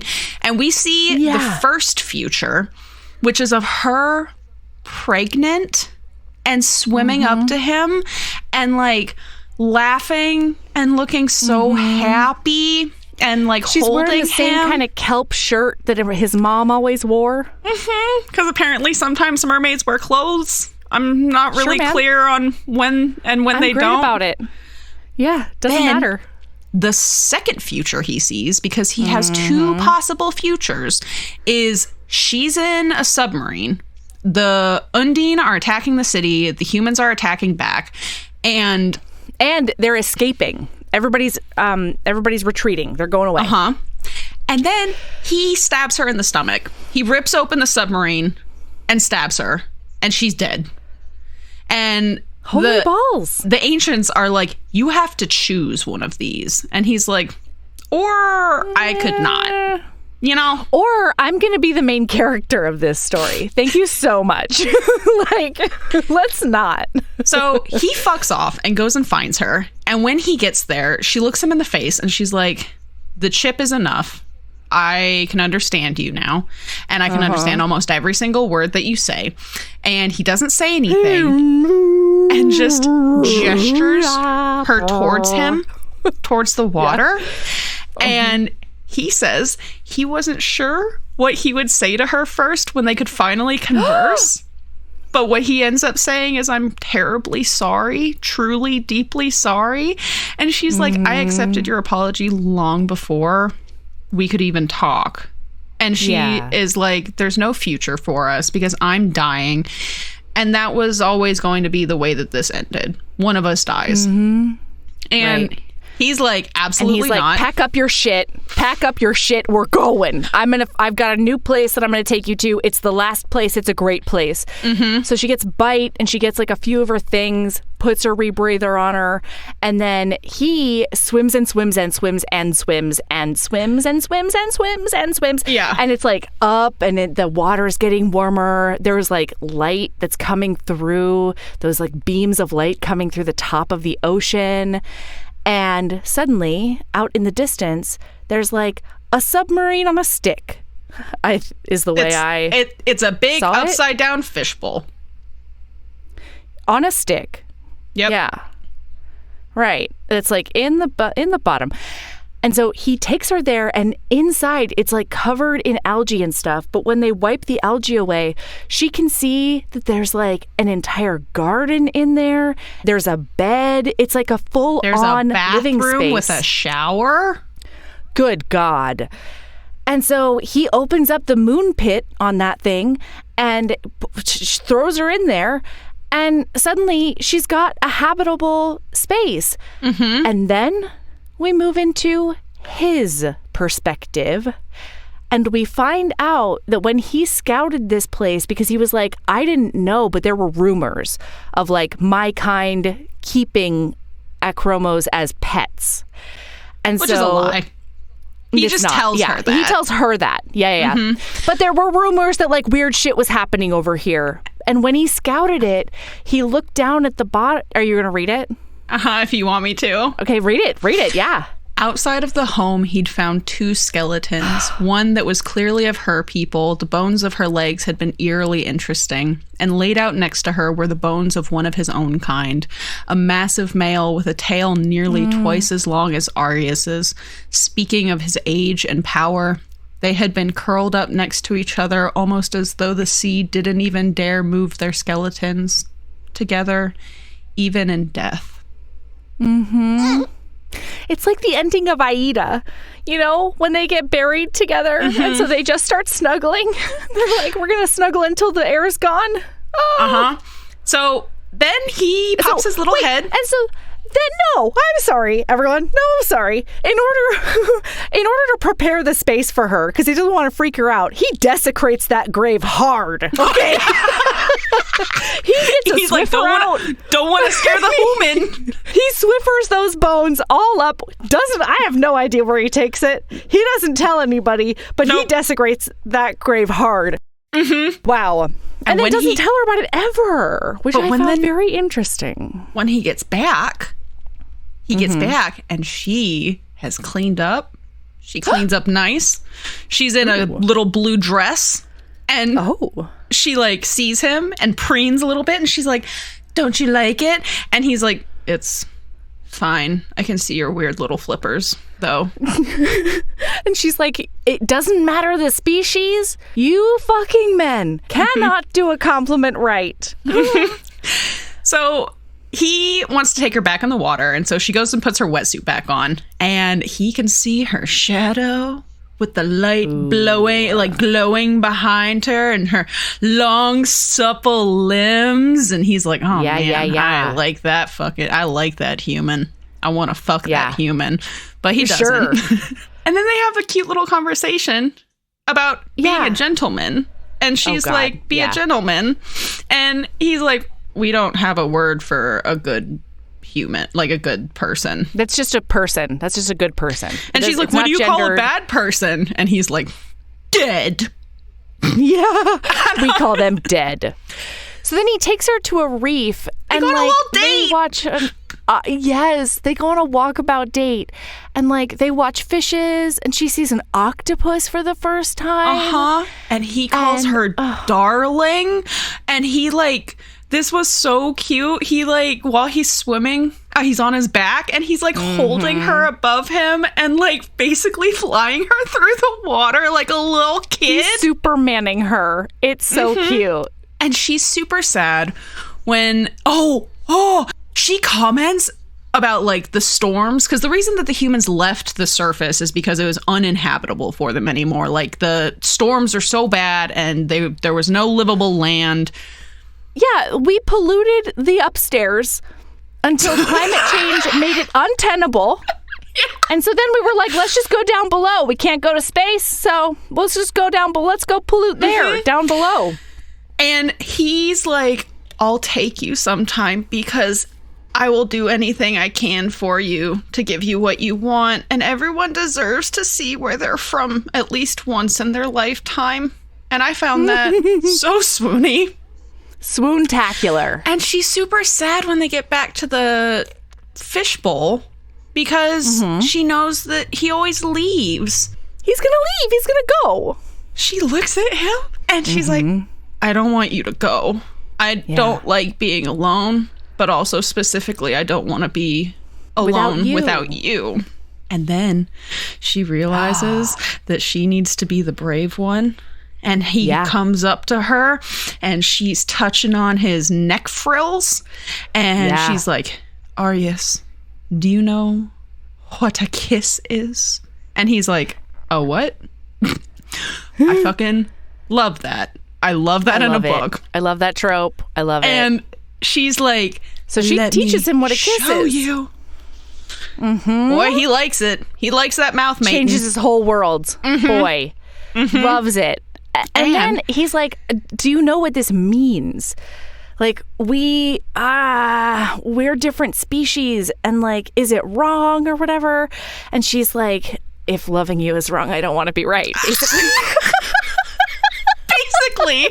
And then they're interrupted by a bang bang on the fishbowl. Jesus. And he throws her up inside out of the water. And he's like, close the door behind me. Close the door. And then jumps into the water. It is his brother, Deos, and Machetes, and some other little blue bastard. Some other dude. Yeah, some other idiot. And it's time to fight. They're here to be like, you're going to kill her in front of us, or we're going to kill you, essentially. Basically. And he gets McKetties by himself and he's like, McKetties, I can talk to her. Like, she's a person. We've believed that they are just, this homogenous evil, and they're not. She is a good person, and I can get you a chip so that you can understand her. And McKetties is like on the fence, being like, I might be able to figure this out. And then ka-ploom. Deo straight up Kool-Aid Mans into the room that McKetties and Arias are because in. They're in an old city that's under the ocean now. You remember when we had the conversation about things that horrify me? It's an entire human village that got flooded. And it's just underneath there. I don't understand. It's literally every trigger. It's every single one of her triggers. Hamm has bewitched me? Yeah. She's a sorceress. That's the only answer. I can't think of another one for sure. Yeah. Bewitched me. I don't understand. It's like she noodled into my brain, picked out every single one of the things I fear most in this life, and was like, not this time. You're going to love it. You're going to fucking love it. You're going to love it. So, Deos... This was awful. Holy God. Deos? Yeah. Because Deos is huge. Like, it is repeatedly talked about how fucking massive Deos is. And Deos straight up grabs Arias and chucks him up out of the water onto a bunch of coral at the top of it. Like lava rocks. Yeah, and it slices Arias to pieces. One of his hip fins, one of his little ball sacks is almost all the way off. One of his ball sacks is ripped off. It's not great. Yeah, it's not great. And he can't even get back to the water because he's going to have to crawl over all of this horrible, painful stuff. Jagged. And Deos pops up and he's like, I won't let you disgrace yourself, even if it means I have to cause you pain.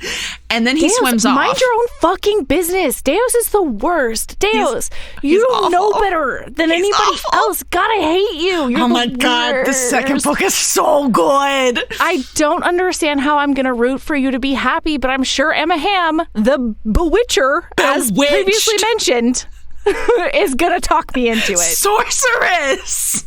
And then McKetties pops up and he's like, this is a dangerous game for you to be playing. It's inevitable that we're gonna fight and kill these humans. And then he just fucks off. They just leave him there. Yeah. They're like, bye. Yeah. Kill her or take her back. Those are your two options. So then we're back in her point of view. And all three of them are basically tapping on the fish tank. The human tank. I hate it. Tappity tap tap. Hate it. Horrifying. And then they just swim away. They just leave. Yeah. And hours later, he finally makes it down. And she hears a tap on the moon pit, on the moon door. And she is like, okay, that sounds like Arias, maybe. She opens it up and he's just floating down. He's passed out. He's too injured. Blood is everywhere. And so without thinking, she doesn't grab her rebreather. She doesn't grab her wetsuit. She grabs nothing. She just throws herself into the water and then pulls him back up into the moon pool and pulls him all the way into her house. And then she's so grossed out because he does the yeah to get rid of the water in his gills. And it just makes me laugh because she's like, I'm so into this dude, but you're gonna go do that gross thing again, aren't you? And he's just horrifying. Like a cat with a hairball. Yes. It's so much. So she grabs an actual med kit and manages. She's like, this is going to hurt like nothing has ever hurt. And he's like, if it heals me, I don't care. So she starts with his neck frills and manages to put those together with goo. And then she gets down to his little hip fin. I'm so worried about hurting you. And he's like, nothing hurts when you're touching me. Oh my God. Sappy. Stop it with your charming self. Sappy. Get out of here. So Then he tells her the story of what happened, and she is cradling him, and she's like, I'm so sorry for the pain that I caused you and for healing you. And she's like, oh my God, now you're shaking. And then she's like, wait, why are you laughing? And he's like, this was nothing. I have literal broken bones in my tail that never healed. It's fine. Thank you for taking care of me, though.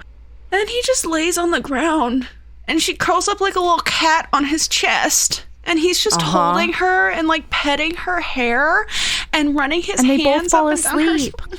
And even with all of the pain, she's like, this can't be comfortable for you. And he's like, you'd be surprised, Mira. Having you in my arms is the most comfortable I've ever been. You suave motherfucker. Yeah. Lie to me more, Arias, okay? Then when she wakes up, he's flaking. He's gonna disintegrate. He's too dry. He's been dry for too long. And so she's like, oh my God, get into the ocean. Go, go, go. Let's get you out of here. He's like, come with me. So then we find out what Kairos means, because that's what he always calls her. Kairos. Yeah. And she's like, what does that mean? And he's like, for us, it is a fleeting but crucial moment, an ephemeral rightness of time and place, a moment that brings you to where you were supposed to be. And she's but you've been calling me that for so long. From the beginning. And he's like, I know. Come into the water. And so she does. She hops in that water with him. And he's like, with I have her no rebreather, intention notably.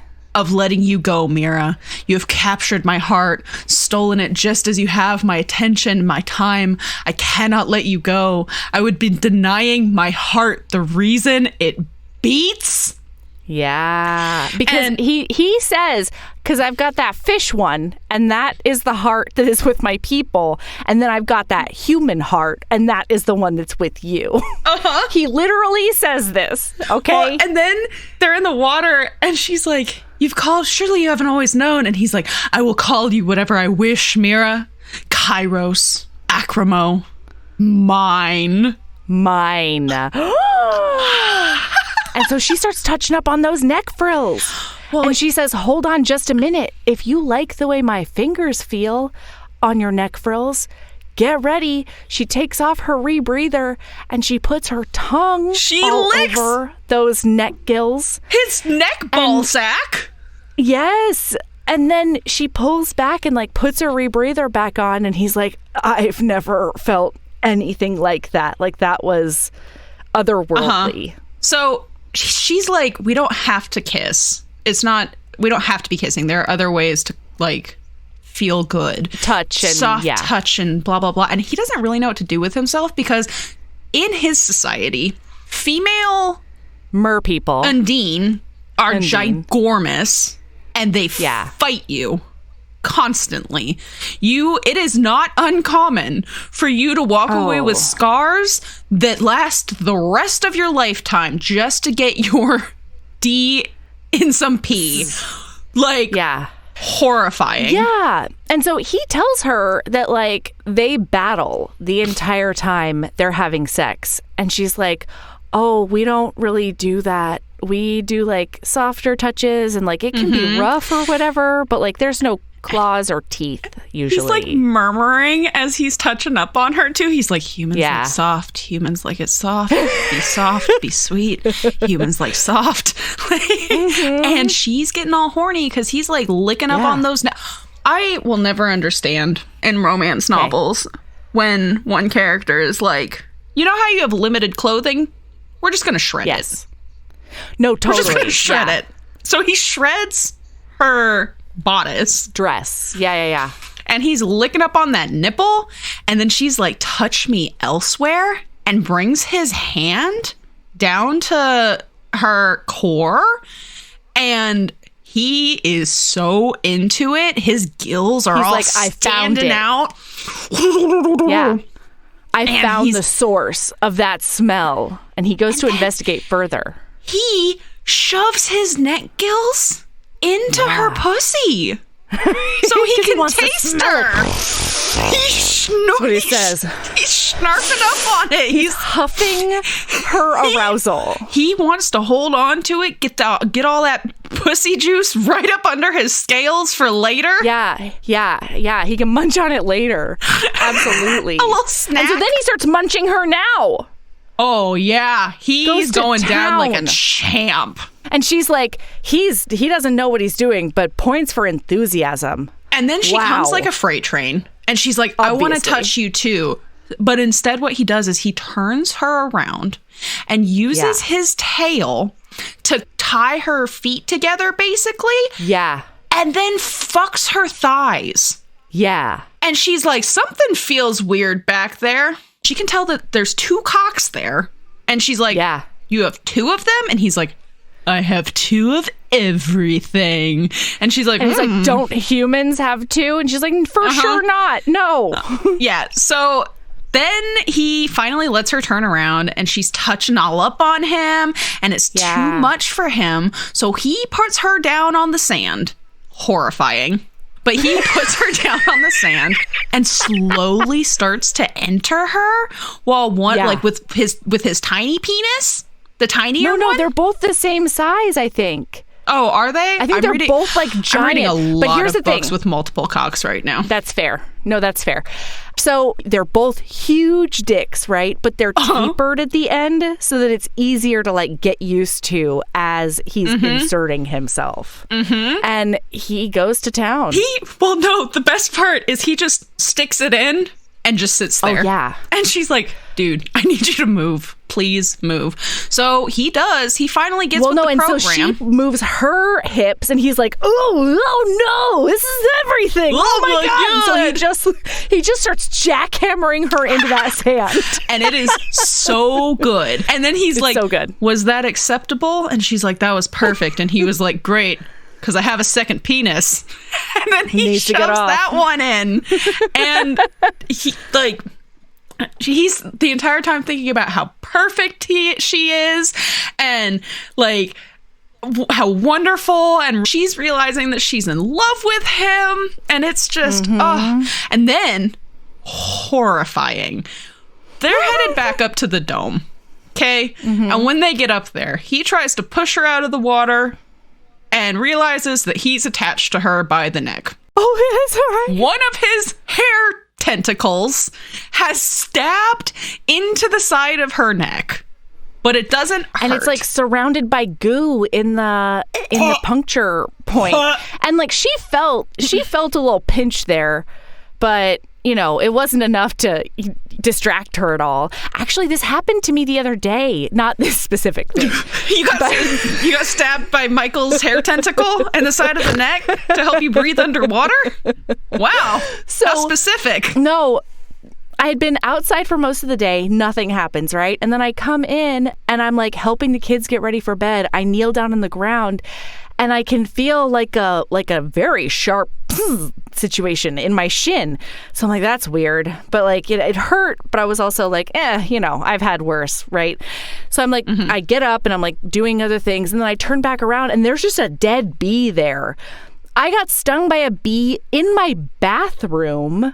I have no idea where it came from, how it got in the house. I was outside the whole day, didn't encounter a single stabby bee.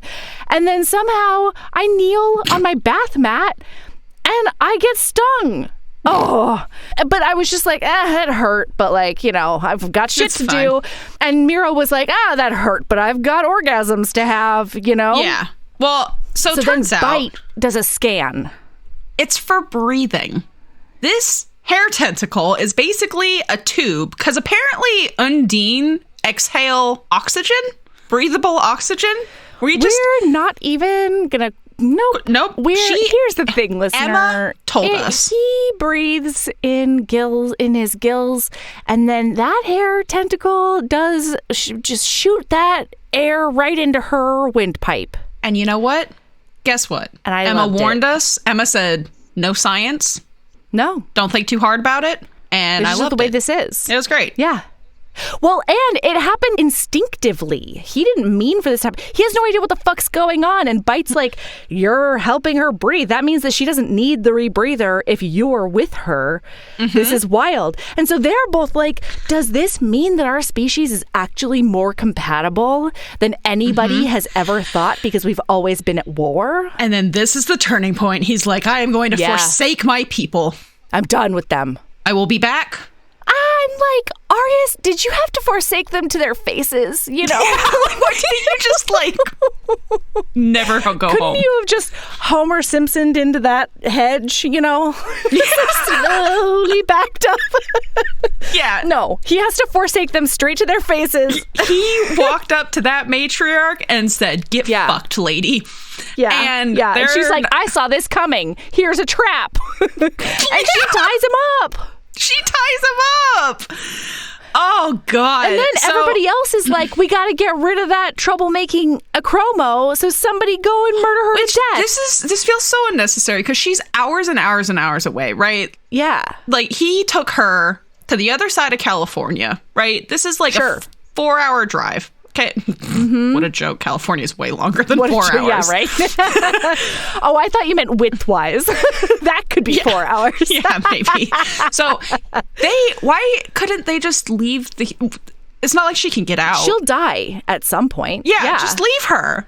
Just leave her. But they're like, no, we're going to send somebody to kill her. And he's like, let me choose. Or the matriarch is like, I will let you choose who to send to murder your mate. What? And he chooses so he's McKetties. Like, McKetties. Get over there because like he knows that he's the weakest. He's the weakest minded. He's the most curious. He can. And McKetties is the third book. I mean, of course, right? Of course. I cannot wait. He is a golden retriever, and I am so fucking ready for his book. It is expected to be out in the next couple of months. It says by November, and I am dead. Shit, that's exciting. Uh-huh. So McKetties does go there, and she's having a full-on conversation with Bite. Oh, what's up? Yeah, go. Oh, she's having a full-on conversation with Bite, and this is when Bite actually reveals all, including but not limited to the fact that Alice didn't disappear. This dome was built for Alice by her father because she fell in love with an Undine and wanted to be with him for the rest of her life. And so her father like helped her disappear. And Bite. And the reason that he got sent out into the wilderness of the ocean is because they wanted to keep it under wraps, and he was the only droid who knew, and droids are really bad at lying. So they were like, you gotta go, bud. You gotta go where no one will ever ask you any questions. Go. Get out of here. And we find out that Bite wasn't pushing for her to go home because he could see the way that she looks at Arias and the way Arias looks at her. And he recognized it because of the way that Alice and her mermaid looked at each other. And he projects their images on the wall, and so she can see like their dynamic together, and she's like dancing in her dome, and he's like laying on top of it just watching her frolic. I cannot. They're so cute. Oh my God. Everything about them is so cute. There is not a single thing about this book that I don't like. Everything is perfect. It's perfect. This is a perfect Well, and then Bite out of nowhere is like, oh, P.S., take this chip. You're going to need it because that murder merman behind you doesn't look very friendly. And so she takes it and she turns around. She just lunges. And just slaps him on the side of the head with that chip. And he's mad. He's big mad. Oh, he's so mad. But then as soon as he's just about to murder her, he realizes that she gave him, language comprehension. And he's like, oh, no. And so she basically is like, there's no reason for you to kill me. And like, where is Arias? Is he okay? I care about him. And he's like, oh, this is so stupid. I've got this responsibility to my pod, but like, you're a person and that is inconvenient for me. And like, Arias cares about you. He literally and so tells I can't her kill that. You. Yeah. You are inconvenient. Yeah. So he's like, I can't kill you, but I can return you to your people. Well, specifically what he says is, I'm taking you home. And she's like, to Arias? And he's like, no, human, you fucking idiot, to your city. And then he yoinks her into the water. McKetties, this was unnecessary. And just drags her by like the wrist. The wrist? Yeah. And then when they finally get there, she's got like her shoulders out of the sockets. And her rebreather stops working. And he's like, well, that's as far as we're going. Good luck. Deuces. I'm McKetties. Bye. Yeah. And when we leave her perspective, she is banging on a window where nobody is. Like, nobody's behind that window. Banging, trying to get somebody's attention before her rebreather kicks it. And then we're gone. And then we find out that Arias has been tied at the bottom of the sea for weeks. Weeks. And everyone, like, he can hear when McKetties gets back because he can hear everyone in the city like, oh, how'd you kill her? Did she look funny when she was drowning? Bro. Yeah. Tell me the sound she made when she died. Yeah, and McKetties is just like, like, they're awful. So he's distraught. Devastated. Every couple of days. So all of his people think that she basically poisoned him. Bewitched him, yeah. And the matriarch, Matira, comes every couple of days to feed him and be like, are you back to normal? Are you back to normal, dude? And he's like, no, never. I love her. And like, Arias, like a little bit of clandestine, you know what I mean? Like, just try. But my honor. What? Like, bro. So McKetties pops up. And he doesn't get too close because he knows that if he gets too close, Arias is basically playing dead on the bottom of the thing. And then McKetties shows up and Arias is like, you killed her. And McKetties is like, no, I didn't. I took her back to her city and she was fine. Mm-hmm. And he's like, Arias, lie. Tell a little white lie so that you can get free. And go get her. Yeah. Go get her. And then Arias is like, what? Lie? Mm-hmm. How could I possibly lie? But my honor. Couldn't possibly. Oh my God. Dude, suck it up. So he also finds out that the humans are like interrogating and abusing the shit out of her. And he's like, okay, fine. I gotta lie. So he calls Matira in. And he's like, I want to kill these humans. I'm going to do it. And she's like, I don't believe you. And he's like, guess what? Let me tell you all the secrets about the human city. We're going to launch an attack. Let me tell you about Moon Pool. Yeah, we can get in from the bottom, turns out. That's what I found out from that stupid Acromo. And so she's like, all right, I believe you. Take everyone. And then when he gets there, he switches up the plan. And he's like, we're not going to go in there and like lay waste. What we're going to do is we're going to be more stealthy. We're going to get in the moon pools. We're going to get weapons. We're going to get other stuff from them. Technology, fire maybe even. We're going to get all that stuff so that when we actually attack them, we're a match for them and they don't just obliterate us with their fire guns, you know? And then now he's we're like, from her point of view. Yeah. Oh, yeah. Because she's getting beat to hell in a room with a window that looks out at the water. And this dude, who is supposedly from City Alpha, this dude is beating the shit out of her. And he's like, my plan worked. How interesting. And she turns around and he's just there on the other side of the glass. And it's awful. And he points at the guy. And he's like, you're toast is what you are as soon as I get in there, dude. And the guy's like, oh, you could never get in. And he just is straight up villain monologuing. Yeah. Oh, yeah. And he tells Arias, not knowing that Arias can understand him, that he's going to chop her up into teeny tiny pieces and feed her to the fishes. The sharks are going to have a great day afterwards. And then he takes her into a room with no windows. And he takes her into that room and then he stabs her in the stomach, cuts up and down all of her arms, and then just chunks her in the water. He's like, I'm sending that Undine a message, and you're the message. Who are you, And then she gets dumped in the water, and before she blacks out, though, Arias grabs her and he's like, let me be your breath. Yeah. And he does stab her in the neck with that hair tentacle. Well, because that is a permanent thing. He permanently marked her, like she's got a constant portal for air. That goo situation is always there now, so that the tentacle can easily find its entrance point. And earlier she was like, I kept on like trying to pick the scab, and Bite was like, maybe don't, because maybe then it'll never go back and you'll be breathing out of your neck weird for the rest of your life. Like, cool it. So, oh my God, he's desperate to get her safe. He needs to stay here to lead his people, but he goes up to one of the lady mermaids, and he's like, you're the fastest one here. I need you to take her. And she's like, but I want to fight. And he's like, save my woman. And so mate. And she's like, say no more. And the funniest part is he swims up to her. A Google Maps. He just takes that lady's hair tentacle and just shoink, and shoves it right in there. She's like, what the fuck? And he's like, you gotta breathe for her. You gotta breathe. And she's like, this is the weirdest fucking thing that has ever happened to me, but fine. And so she does. She takes off like a little torpedo, and now she's gone.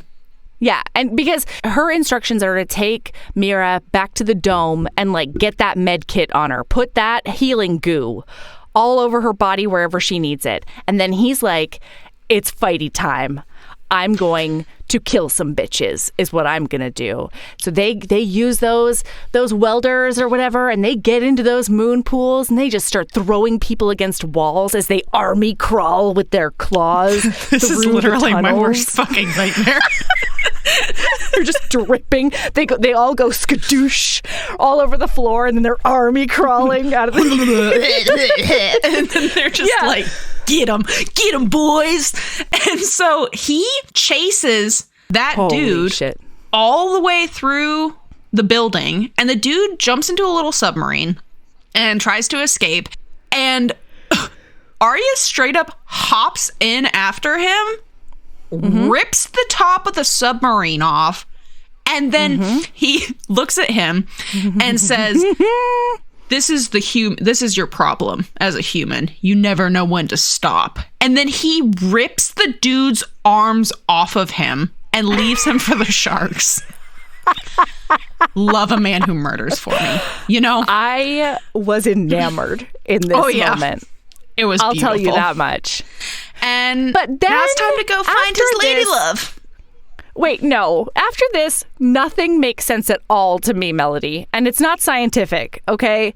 After this, we get like a recovery montage from Mira, where she gets to the point where she can walk, and then she gets to the point where she can work out. Like, the lady Melita breathed for her for like 3 days or something. Bananas in that pod. The moon pool doesn't close anymore in her fishbowl, which is horrifying.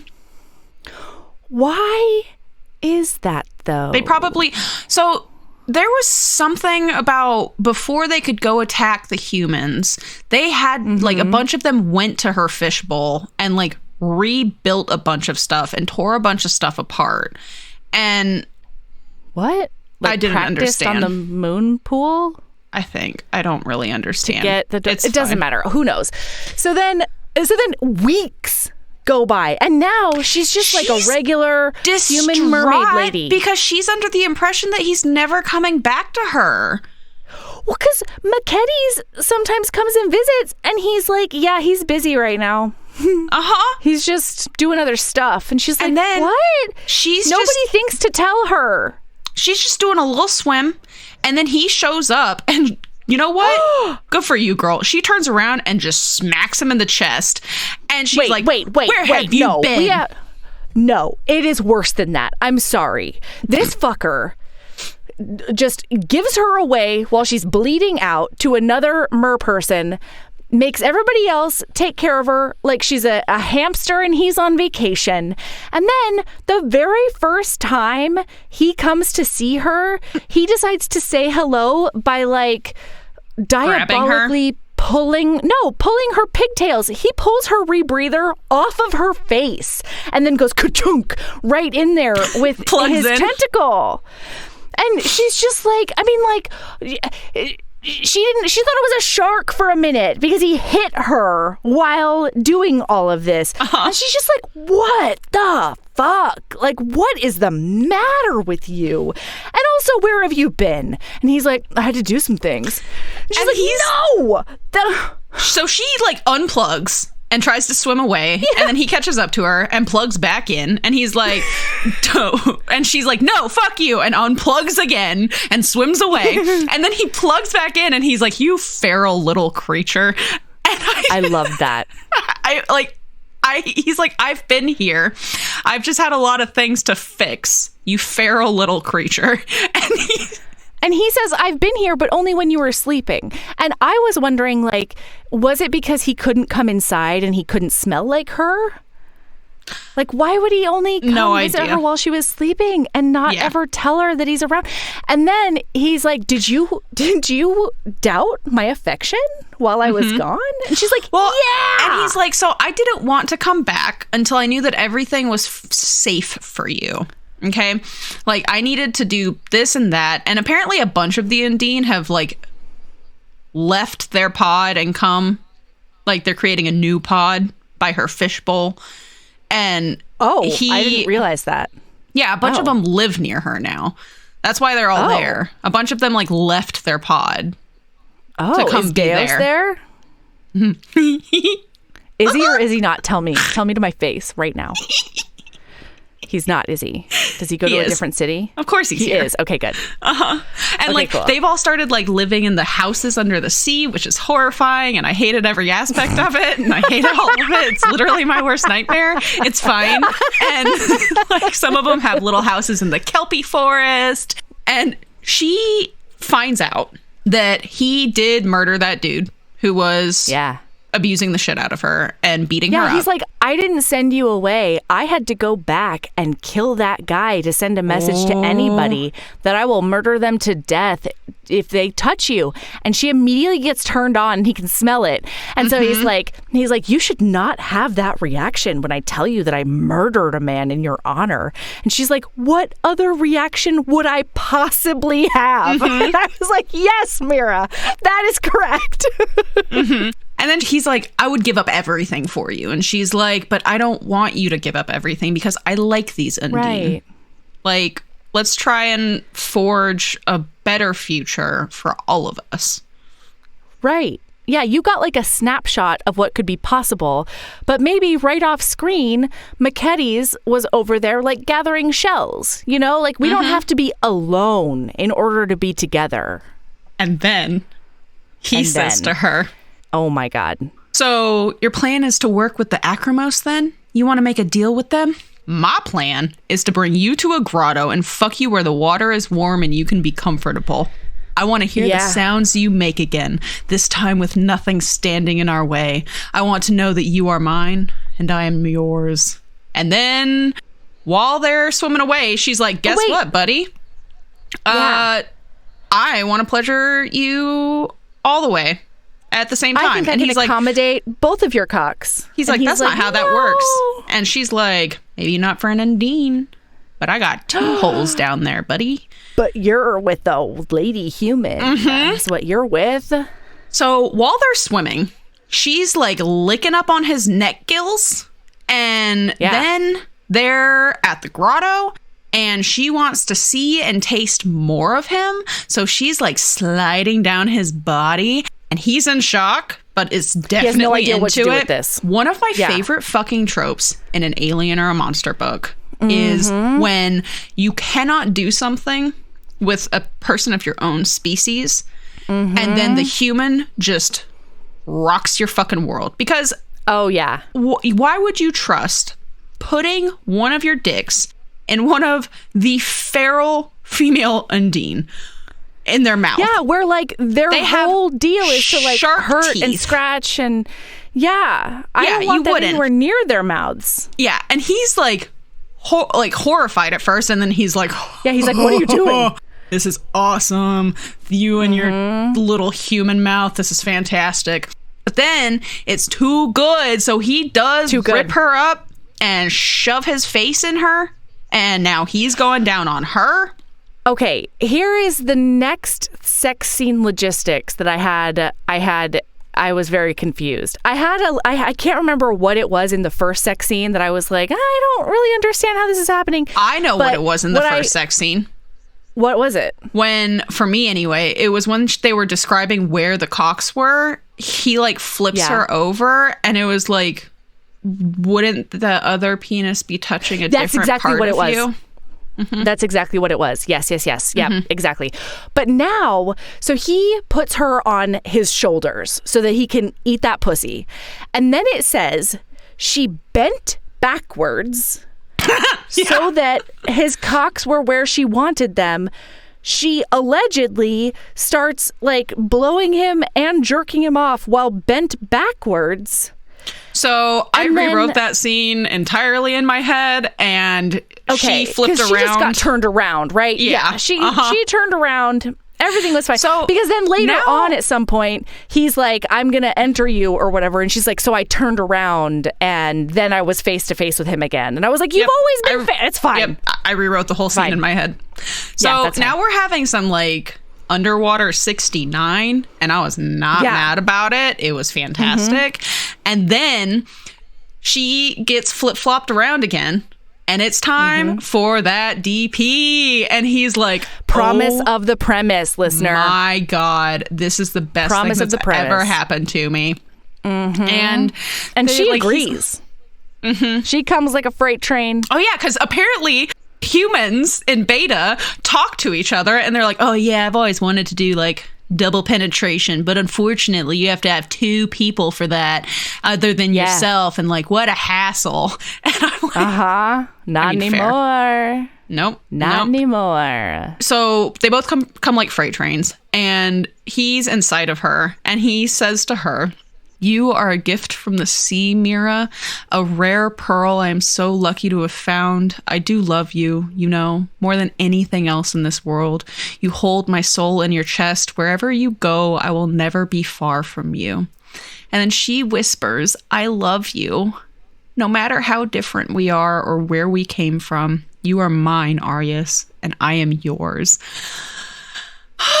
Oh, swoontacular. I just need everybody, listener, I need everybody to know that during this scene, Sabrina was like, I'm going to take you to the grotto, and they swim and swim. The thing that's actually described as their fucking is that anywhere you turn, there's just blue as far as the eye can see. It's awful. It's fucking terrible. When I say I rewrote that scene in my head, I took what I wanted from that scene and I just rewrote it in my head.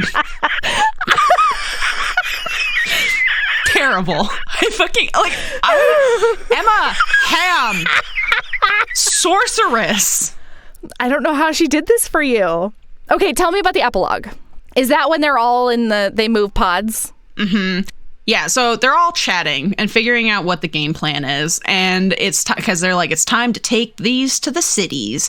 And Arius is like, I need you to talk to my people so you can explain some stuff. And so he plugs in and they go for a little swim to his people who are living around her now. And she's like explaining the cities and how they work. Before any of this happens, though, she has an implant chip. And she goes up to Deus. And she's like, can I give this to you? No, can I give this to you? It'll hurt. And he's like, he just nods. And she plops it on. And he's the only one who doesn't writhe in agony. He just accepts it. He just... Oh my God, stop it, Deus. He's so stoic. You're too much. And then she said, she's like in her head, she's like, so much has changed, and I'm even sad for Deus that he lost his arm because like he was, you know, the most powerful Undine, and now he's missing an arm. And then the new plan that they decide on, and Deus is the one who's going to be doing the plan. He's the ringleader. They're going to steal the general of Alpha's daughter. Oh my God. And get her on their side. And that's with the premise of book Dick and 2. Downs. Holy it's so shit. Good. And she is amazing. Anya is wonderful and like so I believe it. Cool. And and seeing Deos's perspective on a lot of stuff is like yeah. So the end. End. This is I will be reading Deos's book. Yeah, you better. You better. I love this book so much. Like, I should have said this at the very beginning. Like, if any of that sounded interesting, put this podcast down. Go read. Run. Don't walk. Sure. Go. It's just so good. So good. All right, Mal. What's your lady love? All right, Sabrina. What's your lady I got to you first this time. My lady love is audiobook box sets. Boy, this weekend and earlier this week, I borrowed a legit wood chipper. I've never been so excited about something in my life. So I've been chipping up everything in my backyard that needs to be chipped. And during that, I was like, I need something to listen to, and luckily I have headphones that would get up to like a level where I can mostly hear stuff when the chipper's going. I was just thinking that. I was like, I wonder what Melody did while she was wood chipping. And the answer is blow out her eardrums. That's exactly. I mean, I was going to blow them out anyway. I may as well do it with hot BDSM sex with Mafia boys and security boys. Okay. So, here's what happened. I got into my Hoopla and I found out that a couple of authors have put some box sets in there. And one of them is Made for the Mafia series by Erika Wilde. It's 3 books and it is so fun. It's all about these brothers of this mafioso. It's Heartless Sinner, Ruthless Sinner, and Reckless Sinner. And they were just like the most delicious little bites of wonderful smut that I could listen to. And it was just like boom, boom, boom. These books are back to back. And then I listened to another one called The Complete Boyfriend series by Carly Phillips and Erika Wilde. And that was really fun. That's 4 friends that are fantastic. Those are Big Shot, Faking It, Well Built, and Rock Solid, all in a row. Boom, boom, boom.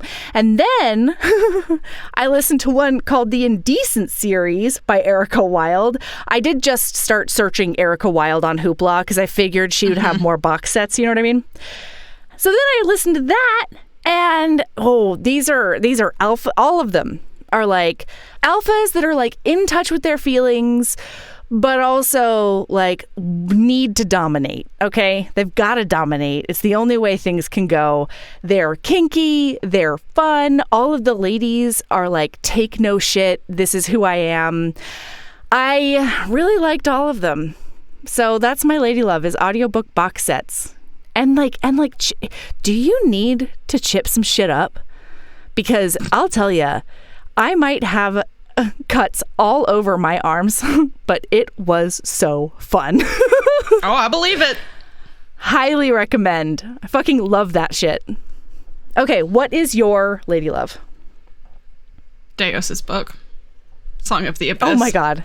My lady love. Song of the Abyss, eh? Song of the Abyss. It more specifically, it's thinking a book is coming out later than it does. Yeah. Like, that's great. It was set to come out in like September or October. And when I tell you that I pulled up Whispers of the Deep and I went to more series at the end of it. Yeah. Because it's a KU. It popped up and was like, do you want to download the next book in the series? And I was like, shut the fuck up.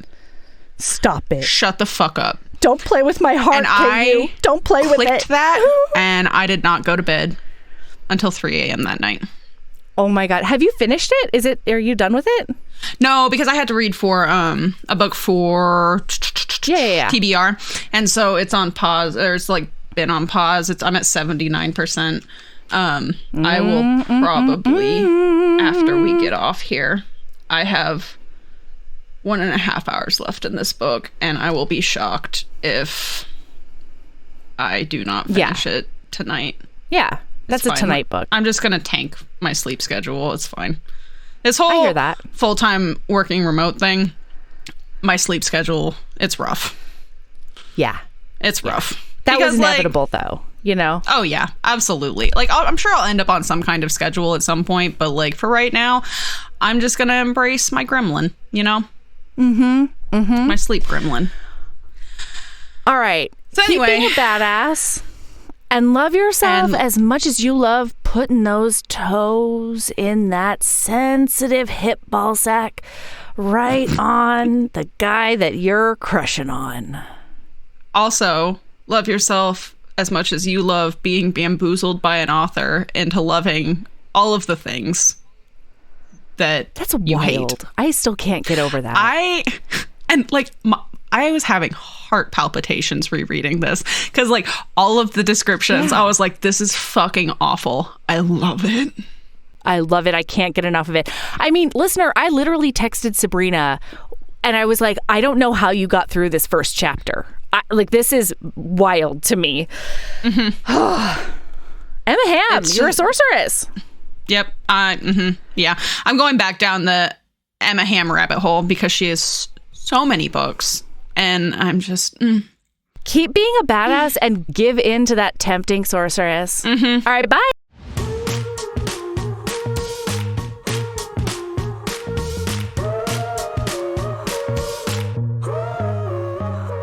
Heaving Bosoms is produced by us, Melody Carlisle and Sabrina Bradley.